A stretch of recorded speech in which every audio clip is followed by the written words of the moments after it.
Cops always want to get you in. What? What? I'm rockets. Who says we ain't in the building?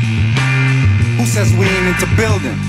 We the Moorish master masons, architects for your children, reppin' Friday 13th like Jason, without the killing. But we promote life, oh, it's all about the feeling. And we invoke light, yo, we them light beings.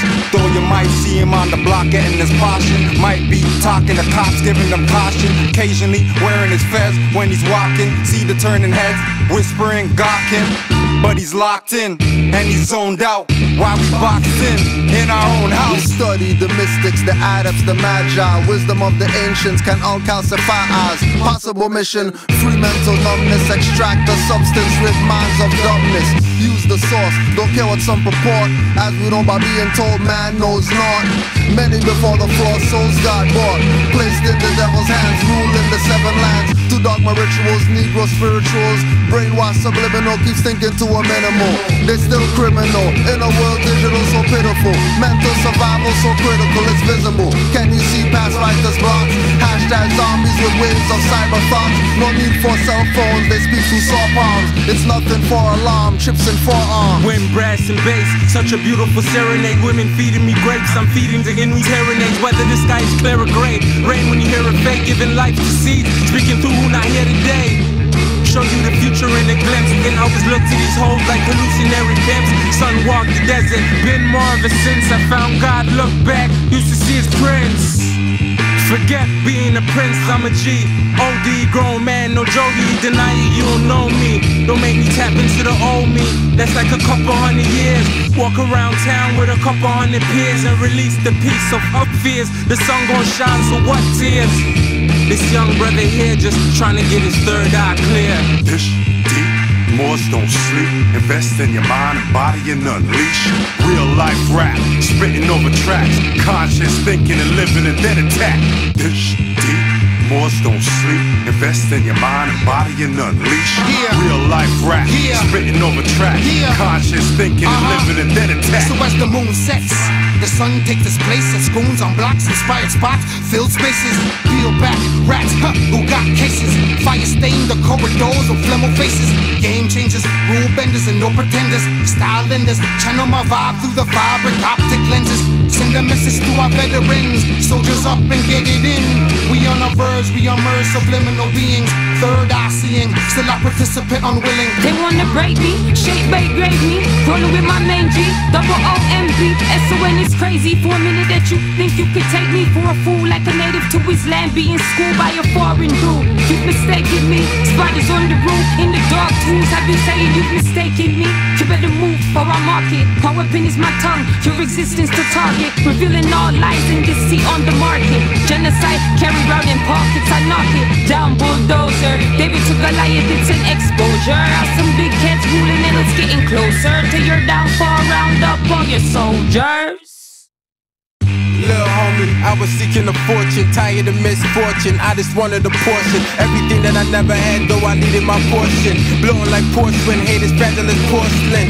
Getting broke, tired of being broke. How we acquire hope is the DJ skill and some dope, just to keep us afloat. Mind as deep as the boat, brain is a lethal weapon. We want need to elope. When I speak, I provoke. Walk in the room with my aura feeling like heavy smoke. Feel like when the levee broke under my Louis fitted the semi-poke. Cause dirty cops will kill your boy, you ain't a joke. The cost of living, higher profits in private prison. These little girls are selling bodies just to pay tuition. These little niggas selling niggas just for bail condition. It's like the slavery never ended, where's the intermission? I wanna free the world, but I'm one man. A couple ones like me and make one plan. I wanna free the world, but I'm one man.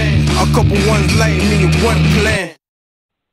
But first we would like to let you know who is this group that's always referred to as Black Muslims. Actually, the followers of the Honorable Elijah Muhammad, we don't call ourselves Black Muslims as such. Shortly put, are the Black Muslims taking you for a ride? I said not Black Muslims, Muslims. I beg your pardon. We don't call ourselves Black Muslims as such. We don't call ourselves Black Muslims as such. This is a name that was invented by a so-called Negro preacher named Reverend C. Eric Lincoln. This is a name that was invented by a a so-called Negro preacher named Reverend C. Eric Lincoln, who was a preacher, a Methodist preacher down in Atlanta, Georgia, and selected and sent to Boston University, where he did some research on the work of the Honorable Elijah Muhammad here in America. After Reverend Lincoln finished his study, he wrote a thesis, and after it was accepted, he was called a doctor. I guess he's a doctor of Muslimology, and he developed his thesis into a book called The Black Muslims. And today, the white man calls us the black Muslims, not because we are black people who are Muslims, but he tries to make it look like we are black Muslims, something distinct, separate, and apart from the Muslims in Africa and Asia. Because the number one tactic that the white man has always used when he wanted to suppress and oppress and exploit has been divide and conquer. So he tries to divide us from the Muslims abroad. He tries to divide us from our own people here in this country. His constant tactic or effort to create division and get at us has been a failure, thanks to Almighty God Allah. His constant tactic or effort to create division and get at us has been a failure, thanks to Almighty God Allah. As Muslims, we are the same as the people who call themselves Muslims. As Muslims, we are the same as the people who call themselves Muslims. As Muslims, we are the same as the people who call themselves Muslims. As Muslims, we are the same as the people who call themselves Muslims. As Muslims, we are the same as the people who call themselves Muslims. We are Muslims because our religion is the religion of Islam. And there are 725 million people in the dark world, primarily in Africa and Asia, whose religion is the religion of Islam. 725 million people in the dark world who 5 times a day turn towards Mecca and bear witness that there is no God but Allah and Muhammad is the apostle of Allah. In the language of our forefathers, as the Honorable Elijah Muhammad has taught us, they say, Ashhadu la ilaha illallah wa ashhadu anna Muhammadan Rasulullah. Before you and I were brought... Now hold it again. La ilaha illallah. Muhammadan Rasulullah. Good. That means there is no God but Allah and Muhammad is his apostle. And you will usually find the white man will call on or bear witness to any God but Allah. And he loves people who serve God, others except those who use the name Allah as the supreme being. And in saying this, we believe that there is one God who is the supreme being, the creator of the universe. Some of you call him Jehovah, others call him Christ. We who are Muslims call him Allah. We don't look upon Jesus as being God. It has only been since you were brought to America and brainwashed by the slave master that you have come to think that Jesus is God. And Jesus was crucified on the cross 2,000 years ago, 9,000 miles from here, and you can call on that Jesus the rest of your life, and the white man will continue to put his rope around your neck.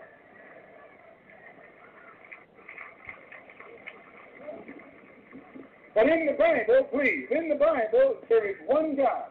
He has one religion, and that he gave this one religion, the same religion, to all of his prophets.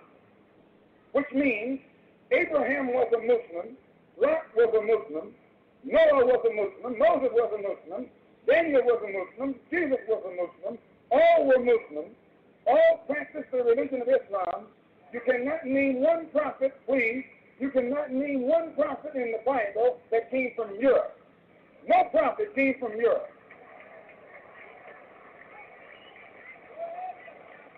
The prophets all came from Africa and Asia. And they came from that part of Africa, that part of Asia that's connected with Africa. And this is one thing that you need to know before you can really have a love for the prophet and a love for the religion that was taught by the prophet and a love for the God who was represented by the prophet. I said not black Muslim. Muslim. I think about it.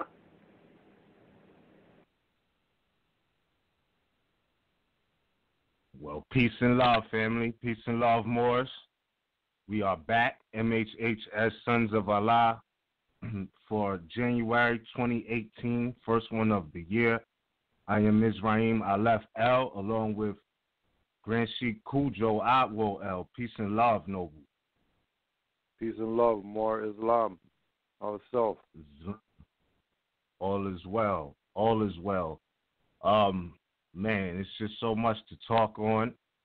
A lot of the slanders, making minute distinctions and all of these things. And, one of the things that's disturbing, I don't even want to say disturbing, it's just like I'm realizing like, yeah, these are definitely certain agents at work, specifically when I was, and I'm going to just go ahead and just put it out there. We all know the Morisco Taharka, right? He was making a distinction about how the treaty doesn't apply to Moors, simply because he sees that, my mother is about to do a presentation on that. So this dude took it upon himself to come out, or not even come out, but turn his Google computer on and do a live stream saying that the treaty doesn't apply because it only applies to Moroccans, right? And I'm like, this is retarded, because in the treaty itself, it speaks about any more. Article 6 says, if any more. That's a very broad statement, not if some Moors, not if, Moors in the MST of A. It says, if any more, meaning that we were all inclusive of that.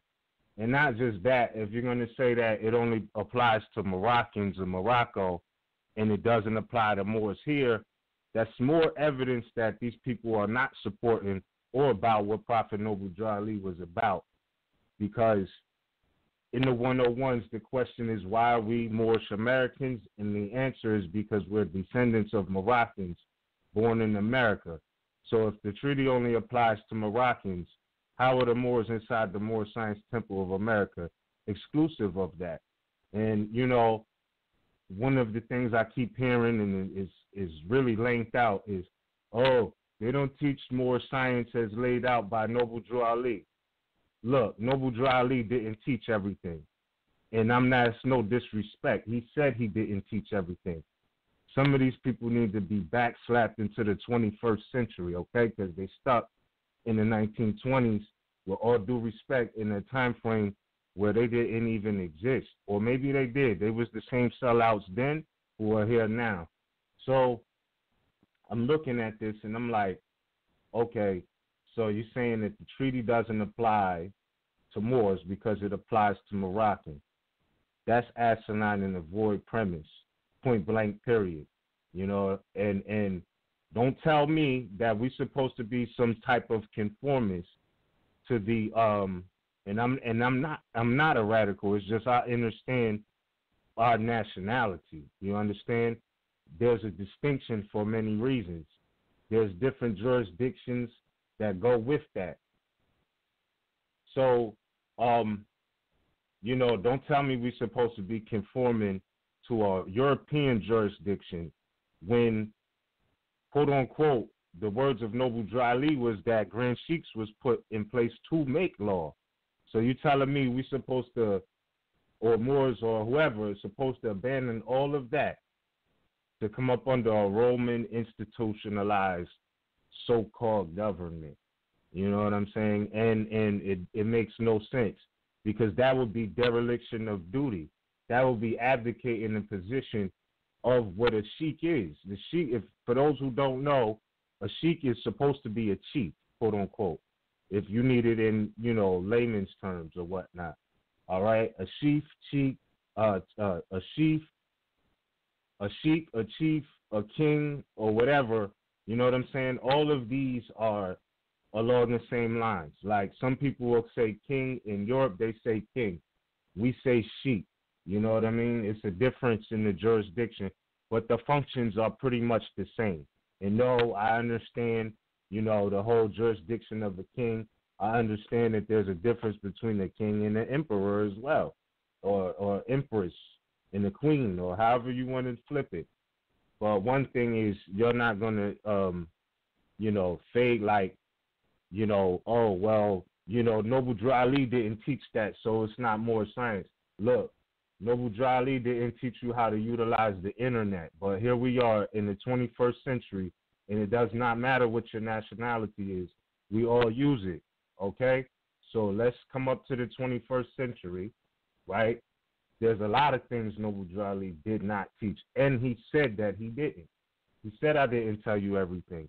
So you got to show respect and give honors to those who came behind him and added on, like Taj RVBey, you know, what my mother has done, is doing, etc., and many others, you know what I mean?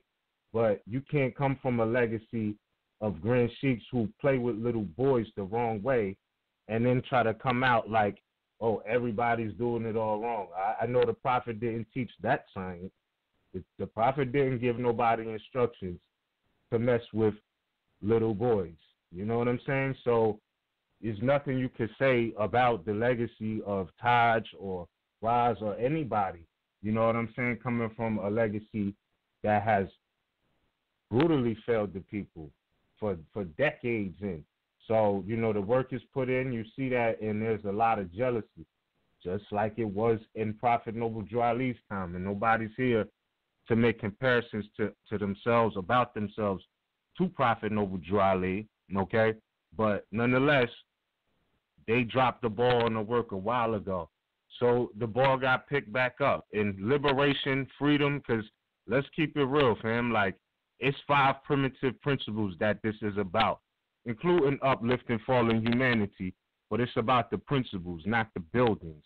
Let's keep that 1,000. So love, truth, peace, freedom, and justice, those principles are not confined or subjected to just be inside of a 4-wall building. That's not those, they radiate through that. It's way broader than that. So these principles can be found or exercised or utilized anywhere. It's not about the MST of A. And then if that's the case, you know, because they say, oh, well, Noble Drew Ali didn't teach that. Well, our religion is Islamism. Okay, so you might say your religion is Islamism. Can't be mad at that. But in Prophet Noble Drew Ali's message to America, he's talking about Mohammedanism, right? So they're different words, but the same principles. You understand? Because in his message to America, he's promoting and saying, look, you know, look into the Mohammedan religion. I hope these will be satisfactory to you. You know what I mean? So you can't just say that, oh, well, it doesn't apply to Moors. It's just Moroccans. It's the same thing. Just like Islamism and Mohammedanism. What are you saying? What are you talking about? You have no point. There is no point. So these are people who, if we said the sky is blue, they're going to be like, no, it's red, just because. You know what I mean? Just because. So we see what's going on with that. And on top of that, I'm like, you know, if these grand sheiks is put in place to make law, right, where's the autonomy at? Because that's the conversation that's being avoided. Like, they're trying to take the conversation or take the narrative into, oh, well, you know, you got to conform and, you know, be up under the U.S.C, because it's a difference. They don't have enough civics to challenge us, really. You know what I'm saying? When you hear them say things like, oh, well, we don't live in the Moorish Empire no more. We live in states. You know what I'm saying? It's a total difference in our perceptions and mentality of nationality, because we're domiciled different. You understand? Domicile is dealing with your jurisdiction, national, you know, or quasi-national. So we're dealing with a national jurisdiction because it's about nationality, all right? RVBey Publications has a service that is provided that is necessary for our people. It is. It is necessary in these times. Newsflash, I don't know about y'all, but I've seen them literally take people's quote-unquote driver's license away from them, not just suspend them, take them and leave them with no identification for anything, all right? And it's sad. I don't know what world they live in, but it's homes being breaking up because of that. You know what I'm saying? We've been in multiple places with the nationality card. I don't know why, some people, I don't know. It is what it is. But, people like, yo, we can't get into court with the ID, this, that, and the third. And I'm like, well, I don't know what y'all doing because we did. You know what I'm saying? We know people who got in federal buildings that you can't get in with your driver's license present day. You heard? Like, you can't right now. There's certain federal buildings you cannot get in with a driver's license, but you good with your nationality card. Now, how about that? You feel what I'm saying? How about that? Like, if you, you know what I'm saying? Because the jurisdiction is real.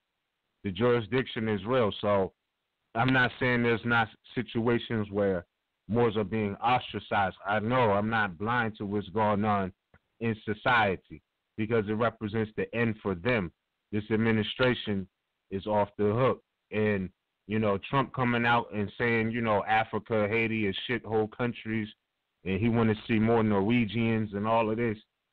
Like, it's a lot of them who feel like that. These are some of your federal judges. These are some of your prosecutors.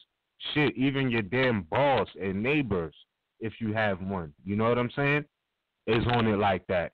It's just Trump is saying it. You feel me? So it's like, all right, we know how they feel. These are immigrants who have a false sense of entitlement on our land.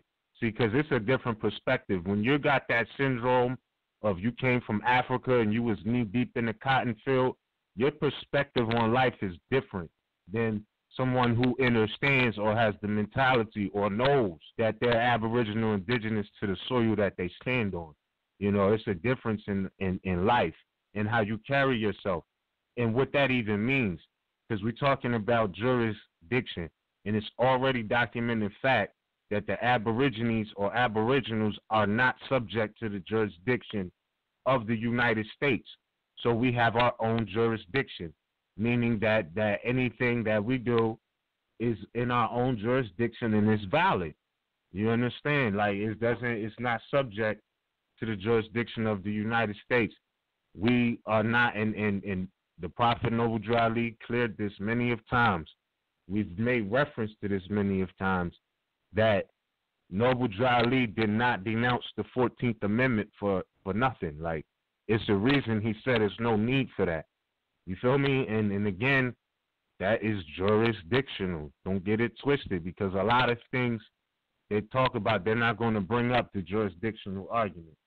They're not going to talk about personam jurisdiction, and they're not going to talk about territorial jurisdiction. Why? Because they've acquiesced. You know what I'm saying? They've acquiesced. If they was really on it, they could have been made different laws and enforced those if they was about the autonomy that Noble Drew Ali was speaking about. So again, man, these people, they can't, like I said, man, it's just a clown show.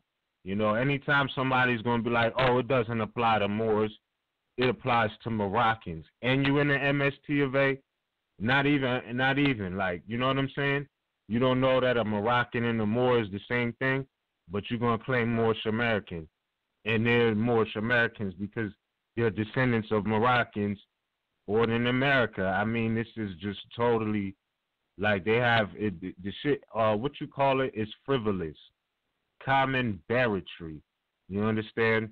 And another thing, well, I'll touch on that later, but nonetheless, I don't see the point of, of course, international law is always on the table when we're dealing with the democracy or whatever pilgrims, etc. International law is on the table, but that also is a primitive aspect of having a nationality. So, when you're dealing with international law, it's way different than dealing with color of law for Negroes, blacks, and coloreds, branded property. You feel me? Like, we know there's no way a man could be Negro, black, and colored. They're adjectives. They don't identify anything. But in the de facto laws, this is what they try to enforce until you show something different. And, don't get twisted on stupid word games like, that's for Moroccans, not Moors. Or, don't get played and not look into Mohammedanism because there's some sheiks in the MST of A or members in the MSTFA saying that, you know what I mean, Noble Drew Ali was about Islamism, right? Read his literature and then tell me why was he pointing you to Mohammedanism. And then tell me what is a mufti in Mohammedanism. Feel me? Like, because it's deeper than just being on security detail. Feel me? Like, muftis have actual political functions to make law, to judge. You understand? So if all of those positions are supposed to be, you know, governmental in nature. But guess what? None of those have more power than the people. None of them, you know, because the people could remove these people out of position. They have that right. All power is in the people. I don't care about the institution. It's the people that make the institution go. So, you know, looking at it from that perspective, I'm just like, yo, these people are super frivolous, you know, and don't let nobody tell you either that you got to go to Sunday school to find out that Jesus' name is not Jesus. Like, you can look in an unabridged dictionary and find that out, okay? If they're not telling you that, like, you could save a whole day if they saying that you got to come to Sunday. And I'm not knocking Sunday school, don't get me wrong. I'm just saying don't let them play you like you can't find out that Jesus' name is not Jesus unless you come to Sunday school. Because I'm telling you, family, it's in a basic unabridged dictionary. All you got to do is look this stuff up. It's not secret information. Look up Jesus. They break down the etymology for you. You know what I'm saying? And I'm not saying there's not degrees to learn there. I'm just saying that it doesn't take a meeting to figure that out. You feel me? You can look right in your dictionary and find this to be true. So, like I'm saying, you know, ain't no shortcuts, but don't let nobody take you the long way for nothing. You feel me? Because all of this information is readily available. And the last thing before I yield the floor real quick is, you know, today, right, I told you I was going to check the news feed, and one of the things that's going on right now is they talking about a quote-unquote government shutdown. I don't know, possibly by midnight tonight or midnight after tomorrow, something like that. They've said they passed the bill, but the quote-unquote Democrats are trying to block the bill that's being passed. And I'm looking at it like, what type of government shuts down? Like, you know what I'm saying? Like, how, like, if that's not the clear sign that this is a business, you feel me? Like, then I don't know what to tell you, because this isn't the first time. You just had all of the quote-unquote, I think they was National Park Rangers. They all resigned like 2 days ago.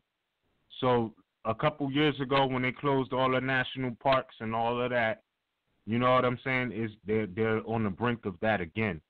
Only businesses go through that type of struggle. You feel me? Not governments, because keep in mind, the call out and the question was, well, oh, what government do you live in? Like, you don't live in governments. You feel me? Governments come from structured families. Like, that's the real truth. So, you know, there's no way to, quote-unquote, live in a government. You can live in a government-structured family because that's how government starts. That's a fact.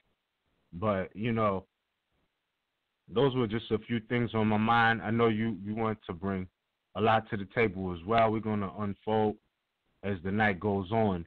But I just wanted to start the show off with that statement. So with that, I say peace and love to all honorable Moors, shall I say. You know what I mean? And everybody on the line. And with that, Cujo, I'm going to yield the floor over to you for now, bro.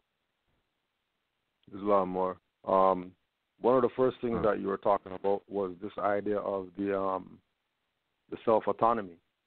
And in connection with the quote-unquote government shutdown, what's happening to these people who claim that they aren't Moroccan, they're U.S.A. citizens? If that shuts down, what happens to your nationality if you're not self-autonomous? Exactly. if Grand Sheik and Chairman of the Moorish Science Temple of America is empowered to make law and enforce law, and these people never made any laws, and they never enforced the supreme law of the land, which is Constitution and treaties, when that thing shuts down, what do you think is happening to your so-called status, Moorish American, after you, like a dumbass, follow these dirty Moors talking about you're a citizen of U.S.A, which is about to shut down? You think you have a status at that point? Word. Which goes back again to why Great Seal, National Association of Moorish Affairs, took it upon themselves to make sure that the people have access to their nationality and their birthright. Not that Great Seal is giving it to you, but that it's being presented by quote-unquote Moors who are empowered to make law and enforce law. What laws are we making? The law that we have a right to identify ourselves. What law are Moors enforcing? The supreme law of the land, like Noble Drew Ali told all these Moors to do, that they have not done. Because trust, if they did do that, they wouldn't be talking crazy about, Moroccans and Moors are different people. They wouldn't be talking crazy about the Moorish Empire is not around anymore. There's no such thing as Moorish Empire anymore. That was back in 1700s or whatever. But they're saying that there are Moors today, but there's no such thing as Moroccan Empire existing. So you can see how they shoveled the people into the avalanche of lies when they're supposed to be taking people out of that. You can see how they took the position of not enforcing the people's right to self-determination and made the people subject to the individuals that Noble Drew Ali said we do not wish to amalgamate with. Yeah. Now, with regard to this idea of the self-autonomy, it was very simply put by Noble Drew Ali that Moors, you are from Missouri, which means they didn't come over here from anywhere. You've been here. Mm-hmm. And because you've been here, you're Aboriginal Indigenous Americans. And because you're Americans, you should have your own government. You should have your own customs. You should have your own laws and stuff like that, because everybody around you is a foreigner here except you. Mm-hmm. But we want to be down with everybody else's stuff instead of just being down with our own stuff. And remember, we're talking about Moors who are taking the position of not being down with self-autonomy. So we just want to take an excerpt from the Rights of Indigenous People book that you can get at RVBeypublications.com, page 11. The above terms, indigenous, aboriginal, class, and status, look those up, gives us a complete and specific classification of a people who are aboriginal and indigenous to the land. The misconception that we'll lose out on some social and economic benefits, or that we may be inconvenienced or have a fear of being discriminated against, have caused us as a people to detach ourselves from our true heritage. These types of negating concepts come from an insufficiency of information. Each nation guarantees its citizens protection on the land by the national constitutions and treaties, and these guarantees are based on the principles of love, truth, peace, freedom, and justice. Take into consideration that treaties, agreements, and other arrangements between states and indigenous peoples are properly matters of international concern and responsibility.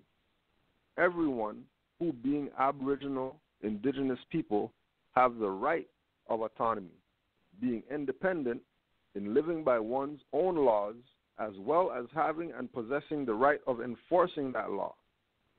In doing so, a nation guards itself from usurpation from other nations, Since representatives from several nations convened to assist in the concerns of international conflicts and formed an organization known as the United Nations during the period of World War II.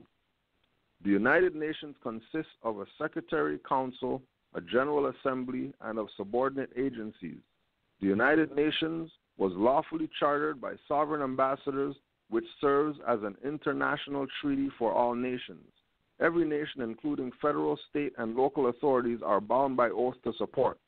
Once you understand yourself, your status, and understand the position that governments hold in their limited delegated powers, then the lion and the lamb can lie down together in yonder hills and neither will be harmed. So, as much as these people are taking the position of presenting that the Moors are under the jurisdiction of some colonial power, it is a fact that the Moors have the right to exercise and enforce their own laws. They have the right to do that. This is not a privilege, like we have a nationality card, or we have right to travel card, or we have a student card because, you know, that's some privilege that we got from the colonizer, you know, so they have jurisdiction to tell us we could do that or can't do that or whatever. That's our right to do that. That's our position that we have to take. And the only way that you're going to take that position is if you have the background information that connects you to that true heritage of your ancient foremothers and forefathers. These Moors are trying to detach you from on a regular basis. They're trying to detach you from Morocco. They're trying to detach you from the Moorish Empire. They're trying to detach you from Noble Drew Ali by claiming that other people are the prophet, so you should follow them. They're trying to detach you from the Constitution and treaties. They're trying to detach you from Allah. Because if Allah and man are one, and you're thinking that, you know, in order to be connected to Allah, I have to be part of the temple because Noble Drew Ali said be part of it, and then you go be part of it, you realize that church is going on there, and you stay there, clearly you're not down with know thyself. Clearly you're absent-minded of what Noble Drew Ali really brought to save the nation. And believe and trust that there's no way that a genius like Noble Drew Ali is going to be on the scene and convince people that don't worry about, you know, Act 1 of Divine Constitution and Bylaws. You know, don't make your own laws. Don't enforce your laws that you made. You just go under the jurisdiction of some colonial powers, and their laws is really what it's about. Don't worry about create your own identification. You just proclaim your nationality, and you go to the Social Security office or whatever, and you just get them to change that, and you keep the license as ID. You just have RVBey on it. That's BS.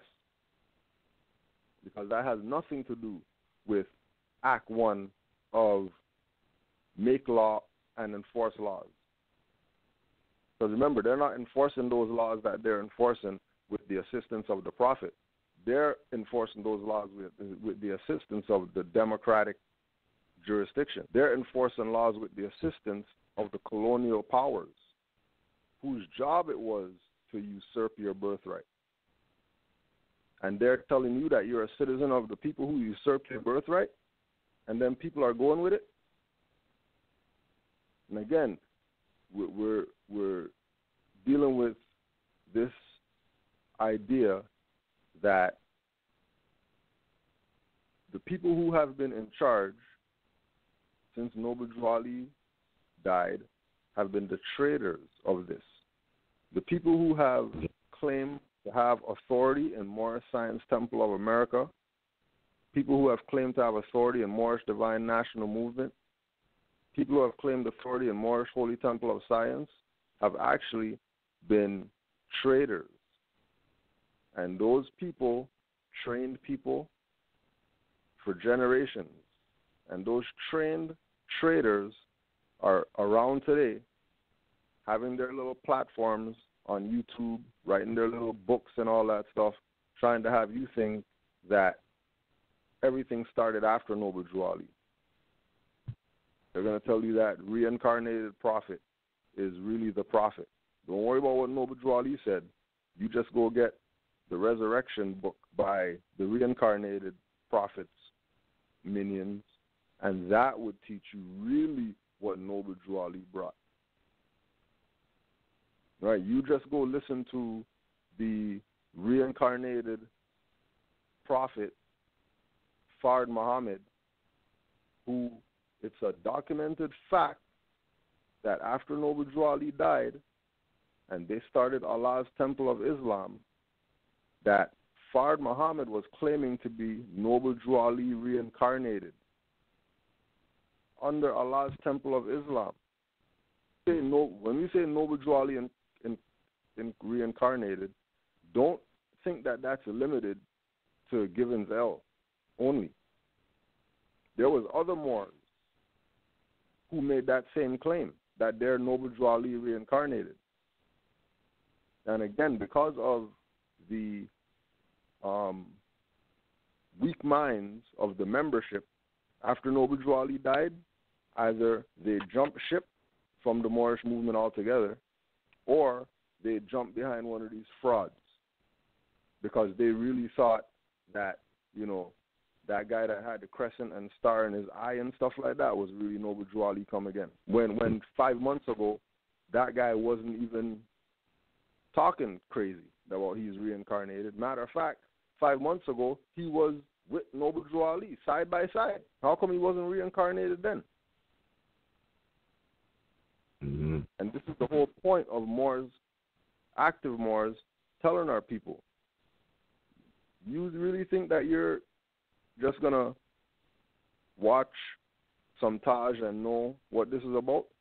You think you're just going to watch some DVDs and know what this is about? You better go start studying if you know what's good for you. If you really know what's good for you, you would highly consider, forget everything that these people said, forget everything that they presented, and you go fact check for yourself to make sure that the people who you're gravitating with are really in line with where Noble Drew Ali was. Because many Moorish Americans sold out Noble Drew Ali. Many. Not just few, many sold him out. And why did they sell him out? Because they were down with the Inquisition against you. Because remember, they're not getting the Inquisition. They're protected by their masters. So they're going to play this game of, like, try to make it seem like, you know, they're the clean ones and then everybody else are the dirty Moors because, you know, they don't teach what Noble Drew Ali brought and they don't teach what Moorish Science Noble Drew Ali brought and all that. But they're going to be using Southern Poverty Law Center as a reference point to show you that Moors are dirty. When Southern Poverty is the Zionists, so whose side are they really on if they're using the Zionist stuff as an example? They're going to use Anti-Defamation League as an example. Yeah. They're going to use their article. They're not going to go to some newspaper or whatever. They're going to go directly to the Southern Poverty Law Center, who we know these people have a campaign against these same Moors who are using them as a reference. Yup. But those Moors think that they're in good with their master. they can use their articles and stuff like that, make it seem like, oh, wow, you know, these Moors found an article talking bad about sovereign Moors, and yeah, they're actually right because they're Anti-Defamation League.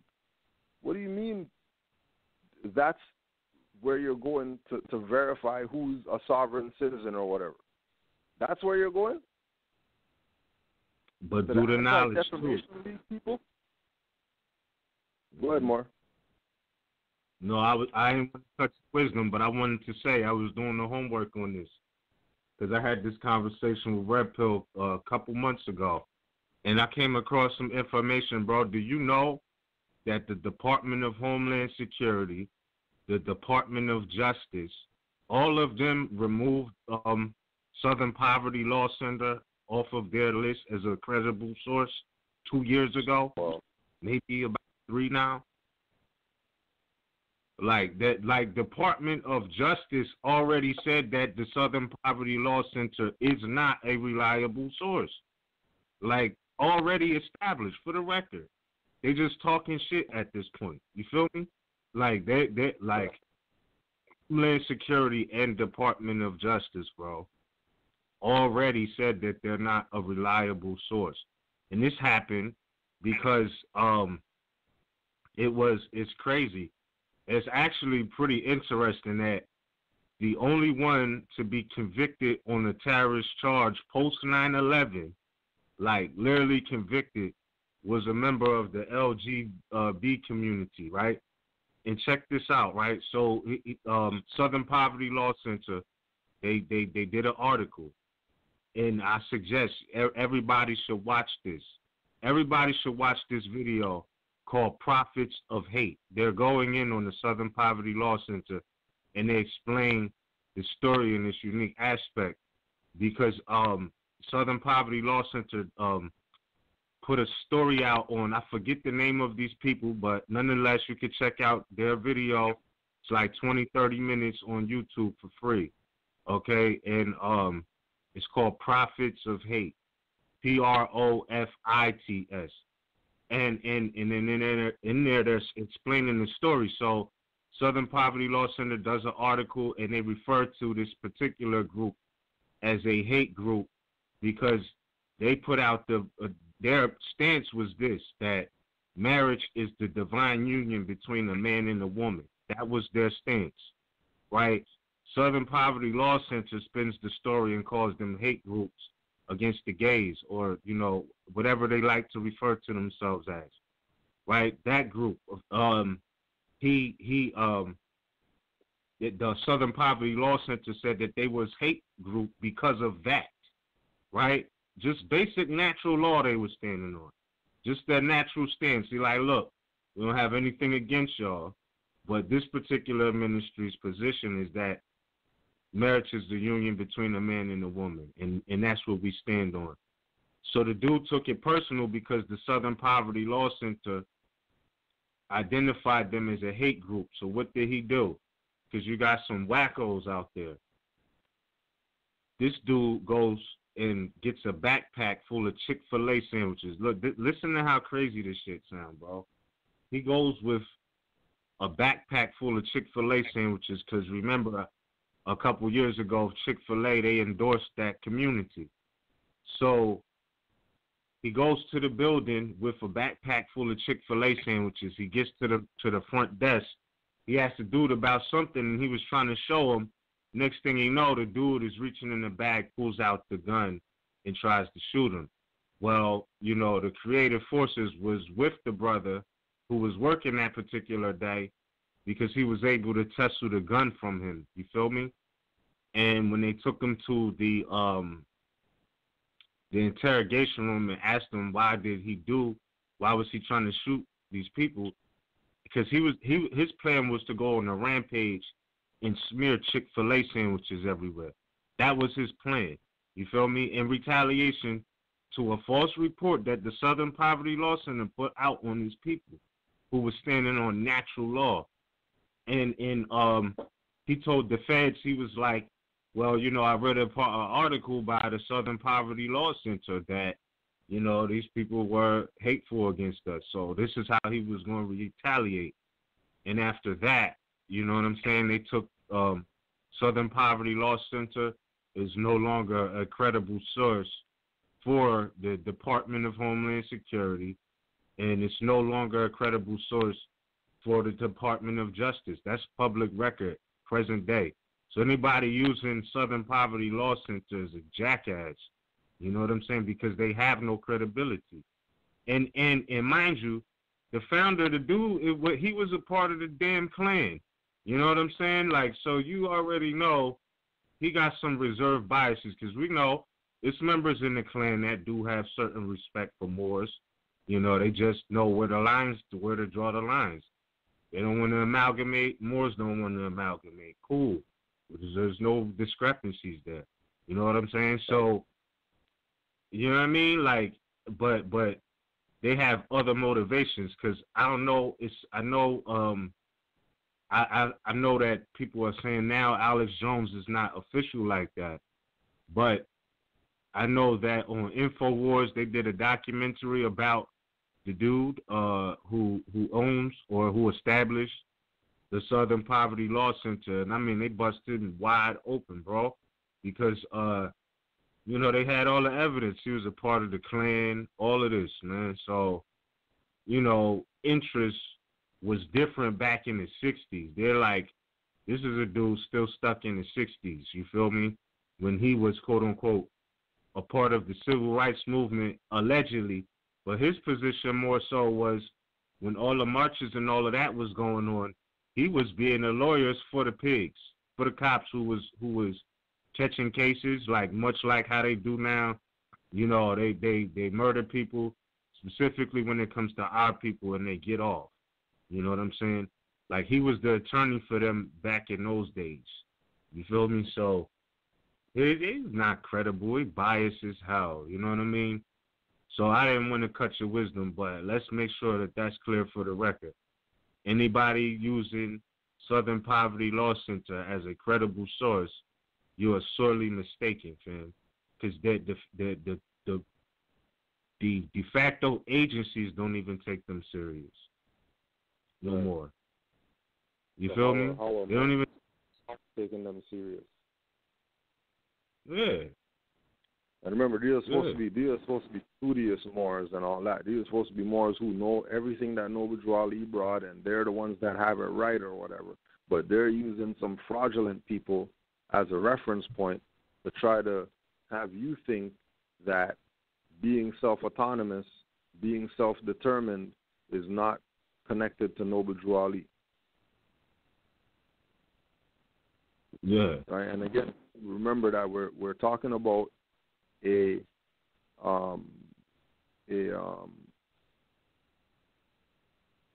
renaissance of dirty Moors.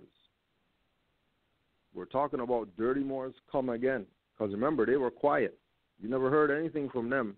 They thought they had this thing locked up. They thought they pacified this to the point of, 50 years later, you wouldn't even know that Noble Drew Ali was around. Forget that you had a prophet and a nationality and all that. Right? Mm-hmm. Malcolm X, from political eschatology to religious revolutionary. Right? Mm-hmm. Right. Now let's just quote this. Page 13. Mm-hmm.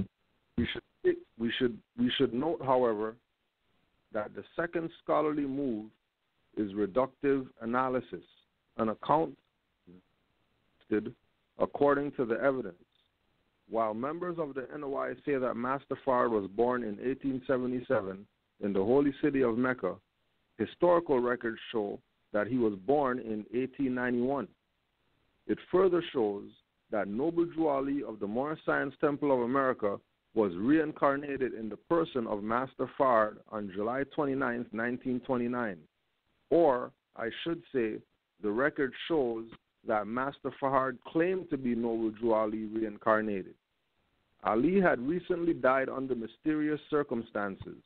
Master Fard's reincarnation claim was a bold effort to assume leadership of the MSTA. He failed, and the following year, Master Fard founded the rival Muslim organization Allah's Temple of Islam. As Carl Evans notes, the 1920s was a time of great religious ferment in the black metropolis. To illustrate this fact, consider the following comparative point. First century Palestine was also a time and place of religious ferment, diversity, and conflict. Palestine was crawling with bandits, healers, miracle workers, prophets, and messiahs. Jesus was merely one among many. Figures of this type were ubiquitous.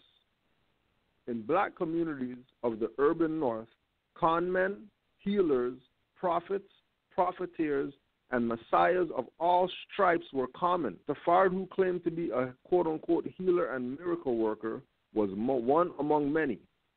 With this comparative point in mind, I return to the leadership crisis in the MSTA, which was even more complicated than my spare account suggests. According to Charles Marsh, the death of Ali and deportation of Marcus Garvey left a severe leadership void among the black nationalists. Two members of MSTA, John Gibbons L. and Master Fard Muhammad, attempted to fill the void with competing claims of being Noble Drew Ali reincarnated. Those who believe John Gibbons L. are present-day Moorish Americans. Those who believe Master Fard's reincarnation compromised what came to be known as the Nation of Islam. So there is a genealogical connection between Noble Drew Ali's Moorish Science Temple, Master Fard, and the Nation of Islam. Again, the point being made is that this is a time of charlatans. This is a time of profiteers. This is a time of false prophets. This is the time of people trying to keep people in confusion. Because history repeats itself. And it's been repeating itself because the people refuse to take things into their own hands. They keep wanting somebody to do some BS for them instead of them handling their own affairs.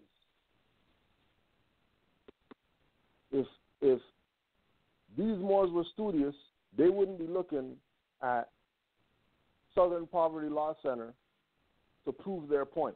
They would prove their point. Which, you can't debate truth. So they're going to have to go into this whole scheme, creating this illusionary idea, using some fraudulent people's information, right? Because remember, we're talking, these are the same people who say that they rep all these people. Gibbons L, they rep, they say that they give honors to Elijah Muhammad and all that type of stuff. He's honorable and all that. How is he honorable when he stopped calling himself Bey? What honorable are you talking about? What do you mean give honors to him? When he stopped calling himself Bey, we know that he's Elijah Poole Bey. We know he's not no Master Fard Muhammad. That's David Fordell. What do you mean these people are honorable? How are they honorable when they're denationalizing themselves so that you can be denationalized with them? How? How is it even possible that you're going to have people, for example, we had somebody come on the comments in one of the videos that we put up recently about the MST reincarnated versus Noble Drew Ali. And Moore from Atlanta and MSTA Moorish Studios Indianapolis are on here trying to convince people that what people did as far as after Noble Drew Ali is legitimate. Nothing they did was legitimate. All these people are fraud and sold you out. So they're gonna make statements like our holy prophet, our holy and divine prophet Noble Drew Ali said that he would have to repeat himself, and the record reflects just that. Satan is to be bound in part, my brother, so please don't knock or hate other brothers and sisters from doing their part, as Satan must be bound in part. Being a quote-unquote know-it-all really stunts your growth, my brother. Islam, peace, love, and goodwill is what I bid you. Right? Trust me, none of these dirty Moors are my brother and sister and all that BS that these people are trying to push their little fake comment, and after every message it's all peace and love like they mean that. They don't mean that. Right. If they meant that, they would be doing what RVBey is doing.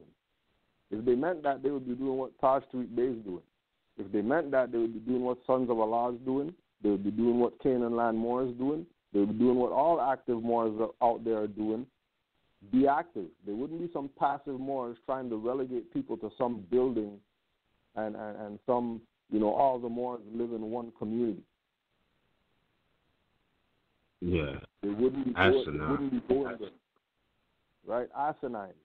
And again, this whole idea of, what Noble Drew Ali said. They always got something to say that Noble Drew Ali said something.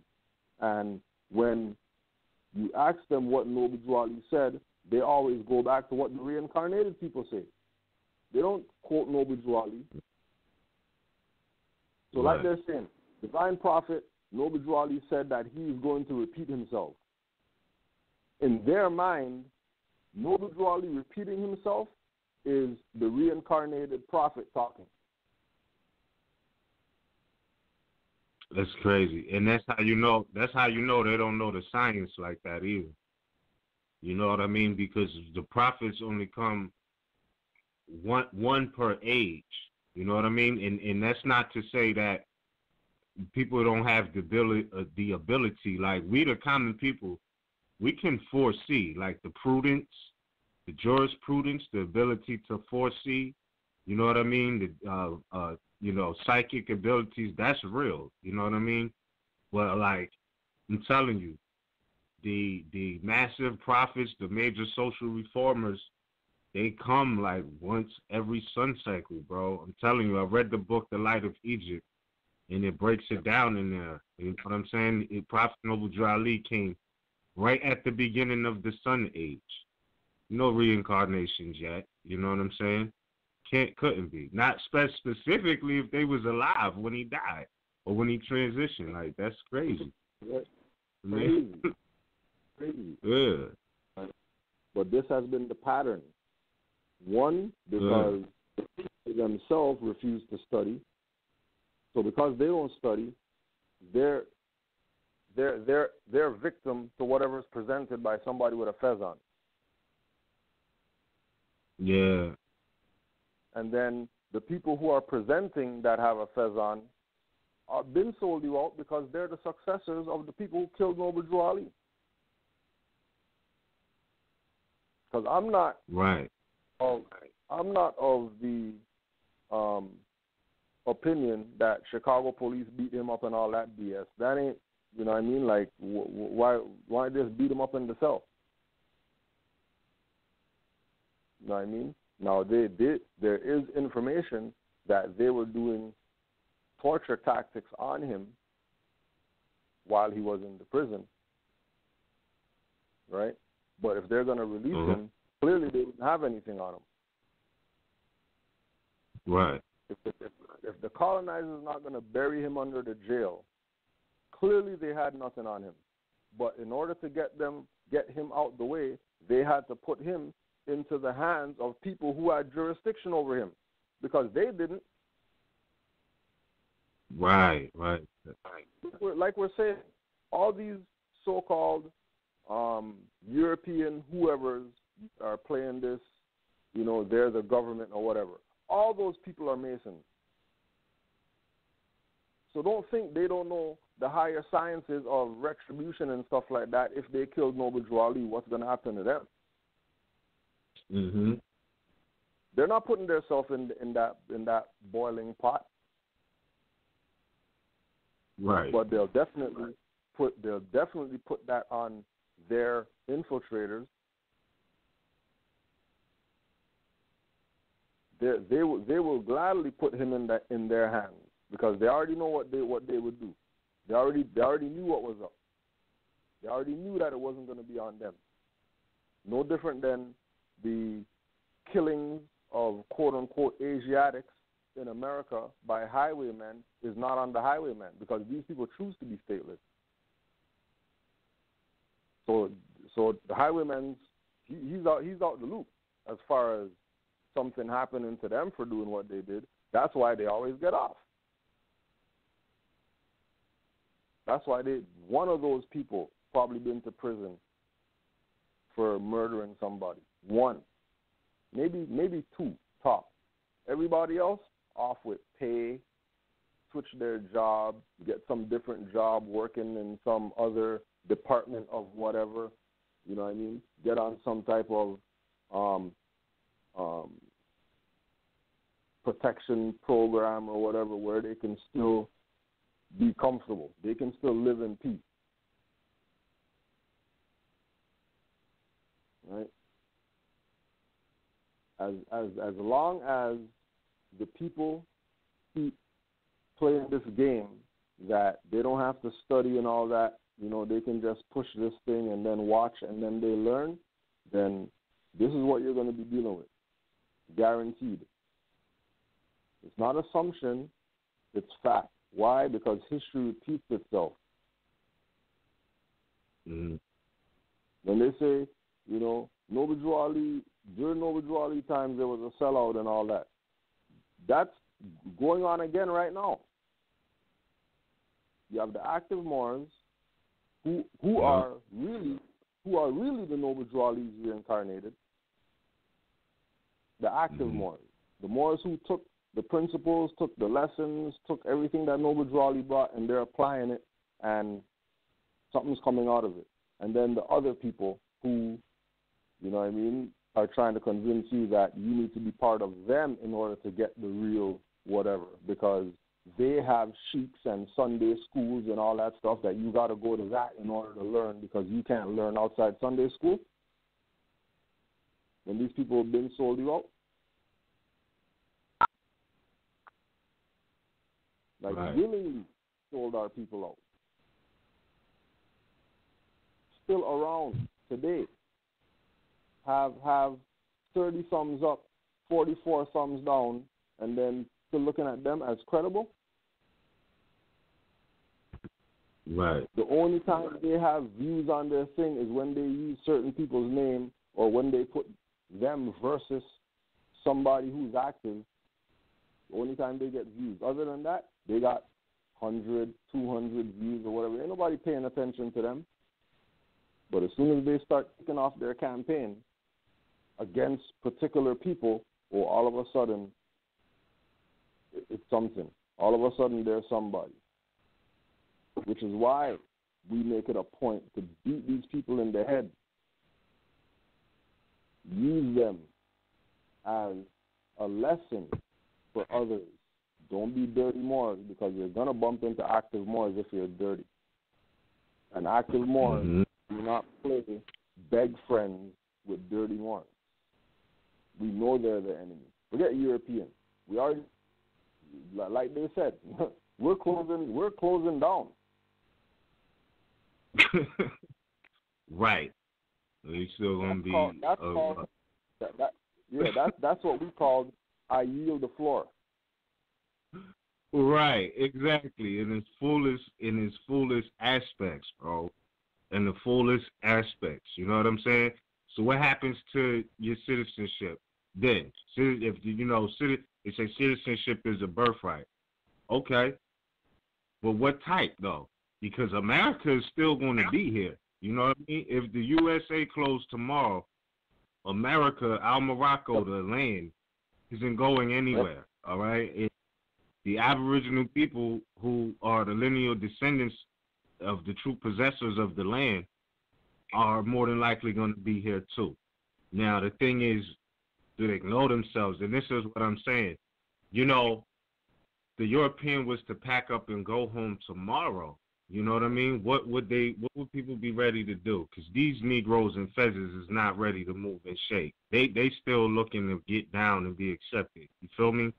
So it's like if they did it, you feel me? They so in this mind state of being citizens of the USA, would they even know where to start? You know what I'm saying?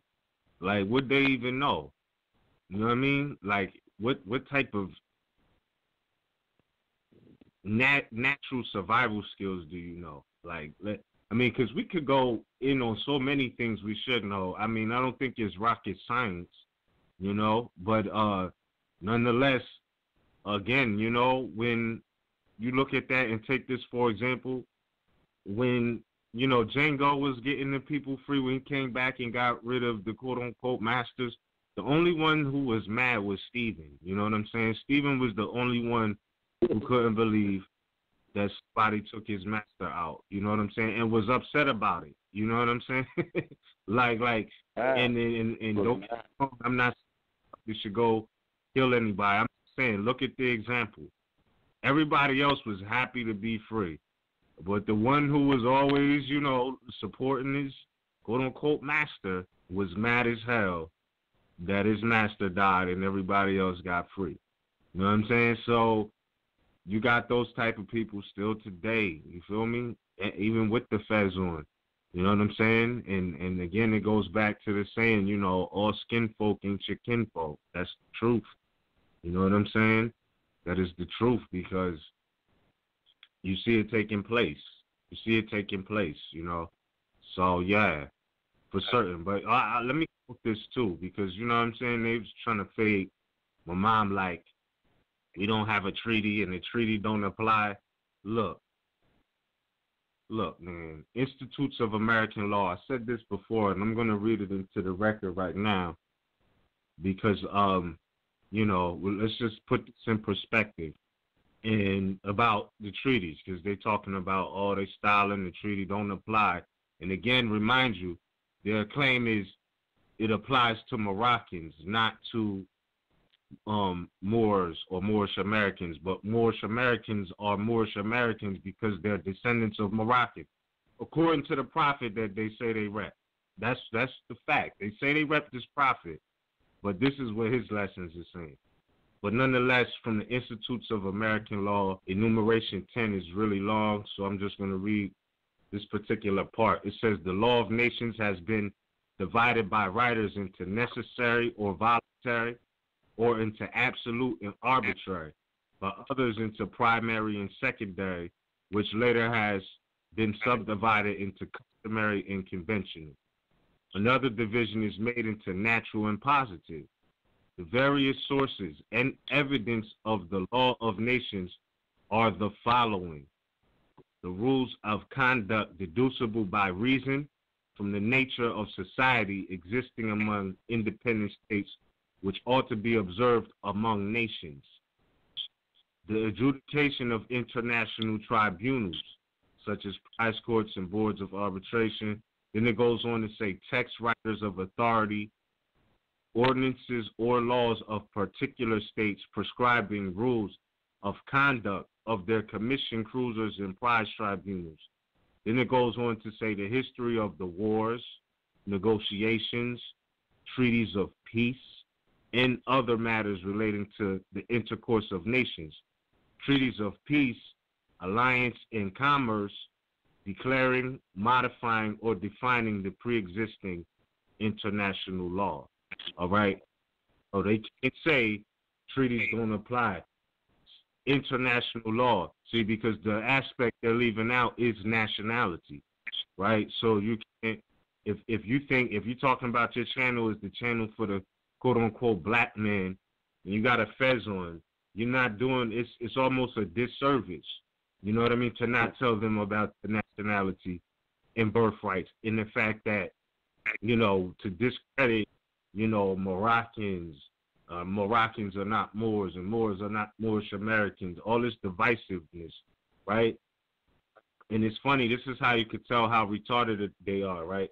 He pulls up a picture of a light-skinned, quote-unquote, Arab, Now, anybody that knows history, just from the 17 to 1800s, you know how much they erased, or you know what I mean, misrepresented the images of people, specifically Moors, dark carbonated people, right?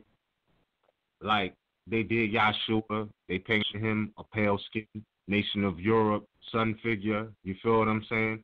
And we all know he's not that. Same thing they did with you know, the brother that they called the dark-faced spy. They got paintings of him being European. So, you know, for anybody to fall for something stupid like that, you know what I mean, goes to show you they're not really studying. And then again, the fact that you would even try to use the Southern Poverty Law Center on its own merit shows that, you know what I mean, you're not credible with the research. Because if your whole thing is research the researcher, you know what I'm saying? How the hell you didn't figure out that the Southern Poverty Law Center got booted off of the credibility list? You know what I'm saying? Like, by the Department of Homeland Security, by the Department of Justice, Obama, everybody said nah. Yeah. We could even say by the U.S.A, who they're a citizen of. Exactly. You feel me? Bro. Their own government that they're a part of doesn't recognize Southern Poverty Law Center as legitimate, but they're using that as a reference point to try to prove something to people. And people are thinking they're proving something. Fool. Right. Fool. Straight up idiots. Idiotic. And another note on that thing with regard to the treaty and all that. If Noble Drew Ali is going to tell the Moors, you know, a true Moorish leader studies their 101s and their Quran, right? Mm-hmm. And the Quran is telling you, 101 is telling you, and the 102s is telling you that the title given to our ruler is Sultan, and Sultan's the one that had to do with the treaty. Doesn't that mean they're going against our ruler? Doesn't that mean they're going against Noble Drew Ali's instructions? If they're trying to convince you that treaty has nothing to do with Moors, why wouldn't he call him our Sultan? Why wouldn't he say the Sultan or a Sultan? Why would he call him our Sultan, but treaty is not going to, everything else that Sultan does applies, but treaty, that doesn't apply. Even though that's our Sultan that made that arrangement with those Europeans, oh yeah, that has nothing to do with Moors. Right. Moors are descendants of ancient Moabites. What Moroccan is their modern name, and Moorish is the people who descended from them. We're Moorish, but we have nothing to do with the treaty and all that. These people are directly against the birthright. They're all about club right. These people are against the Prophet Noble Drew Ali. They're all about pushing their supreme grand whoever, their grand whoever, their moderator whatever, their reincarnated whoever. That's where they're about. And again, we've had them go on their own record and tell you that they can go to any body because all the bodies are united. Well, the bodies that are united help kill the Prophet. So what are they really telling you? What are they really revealing out of their own mouths? Because remember, like Mother Roz always said, this is the Aquarian age, so you think you can hide your BS? You can't hide your BS right now. Everything's coming out in the open. All these people's BS is being exposed right now. And it's only the weak minds that are keeping these illusions alive. Which includes them. Right. Because don't forget, they're weak minds too. Don't think that they got something going on over there. They're weak minds too. no matter who they bring on to say that they're the scholar or they're somebody who has, adept degrees in Moorish Science Temple or Moorish history or whatever like that. These people are a fraud. We already told you that they even talked against Jose Pimenta Bey's book. You think these people are for your goddamn birthrights and your Moorish nationality? And they're talking against a most sincere scholar like Jose Pimenta Bey, who never talked negative about nobody. They're going to tell you that you need to go to Sunday school to learn. Don't read Ivan Van Sertima's book because that's not teaching you nothing. Don't read Jose Pimenta's book because that's not going to teach you. You need to be with the sheiks in the Moorish Science Temple to get taught. When half these sheiks sold your ass out. Yeah. More than half sold you out. Everybody's playing national leader of Moorish Science Temple, but none of them are dealing with national affairs. They're dealing with domestic BS. Right? If they were so national, they would be on the hedges and the highways going and collecting these finance. They're not gonna have no GoFundMe telling people go put money to that. Right. They would be out canvassing. They're not canvassing online if they're so national. They would be going to every state, setting up whatever in the state, having the Moors in every state come on down to where we're going to be at this main location, bring your finance so we can get some stuff done. These people are not national. They're domestic. They're minuscule in the grand scheme of what Noble Drawley brought. They're minuscule. Exactly. Like I said, these guys are the pimple on the baboon's ass. You're thinking they're somebody. You think they're credible when they're using a non-credible source to try to prove something. Crazy. And also too, another thing that you have to pay attention to with the people who already know this but choose not to teach it is listen to their tone when they talk. Feel them out. When they start getting ready to prove a point, they lick their lips and stuff like that, rub their hands, and there's an energy that they talk with. Forget their words. There's an energy that they talk with, a low vibratory frequency that Moors are supposed to be able to pick up on to know who these serpents in the grass. Like if you're a real student of Moorish science, right? You don't hear dirty Moors, you feel them. Exactly. You feel dirty Moors. Before you hear anything that they say, eye contact would get you. Certain words that they use would get you. You know what I mean? Reference points that they use would get you. Right? Like we say, no matter broadcast it is, or sorry, no matter what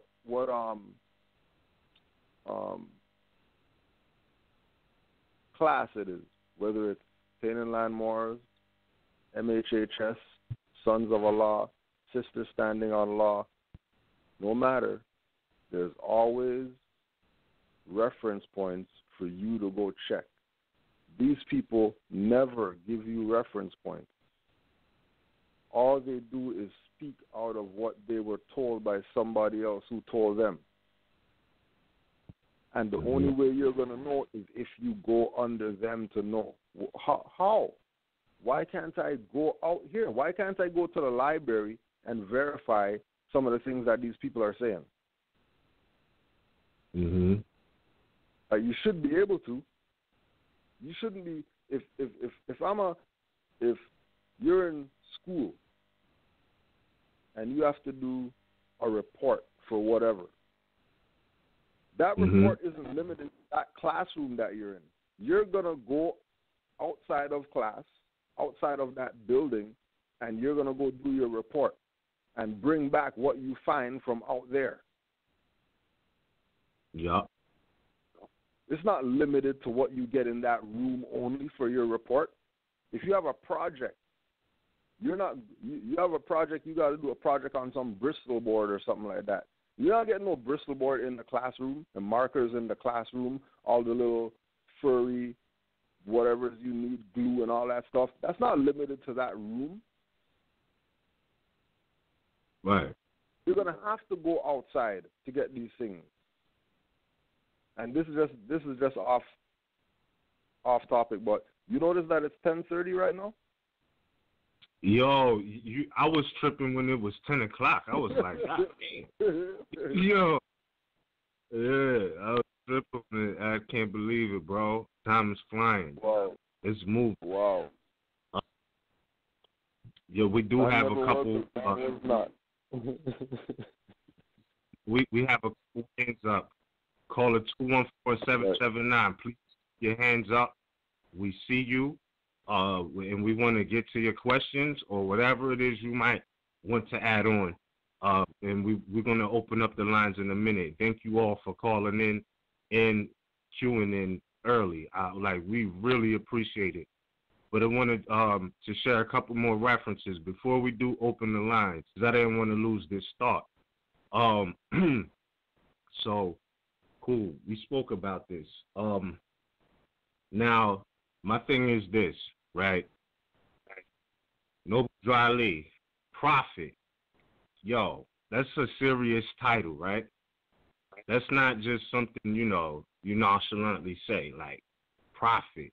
That's deep, bro, meaning his psychic abilities were on, his history was up, his awareness in his present time was on. He was a part of the three worlds, which we call past, present, and future. That's really what it is. And there wasn't too many discussions that would have been off or out of his realm. You know what I'm saying?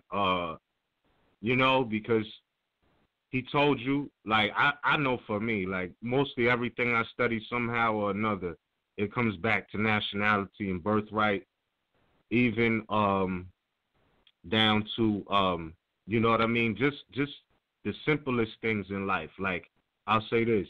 Me and my mother was out Virginia, and I hope she listening. I know she listening, but this might bug her out.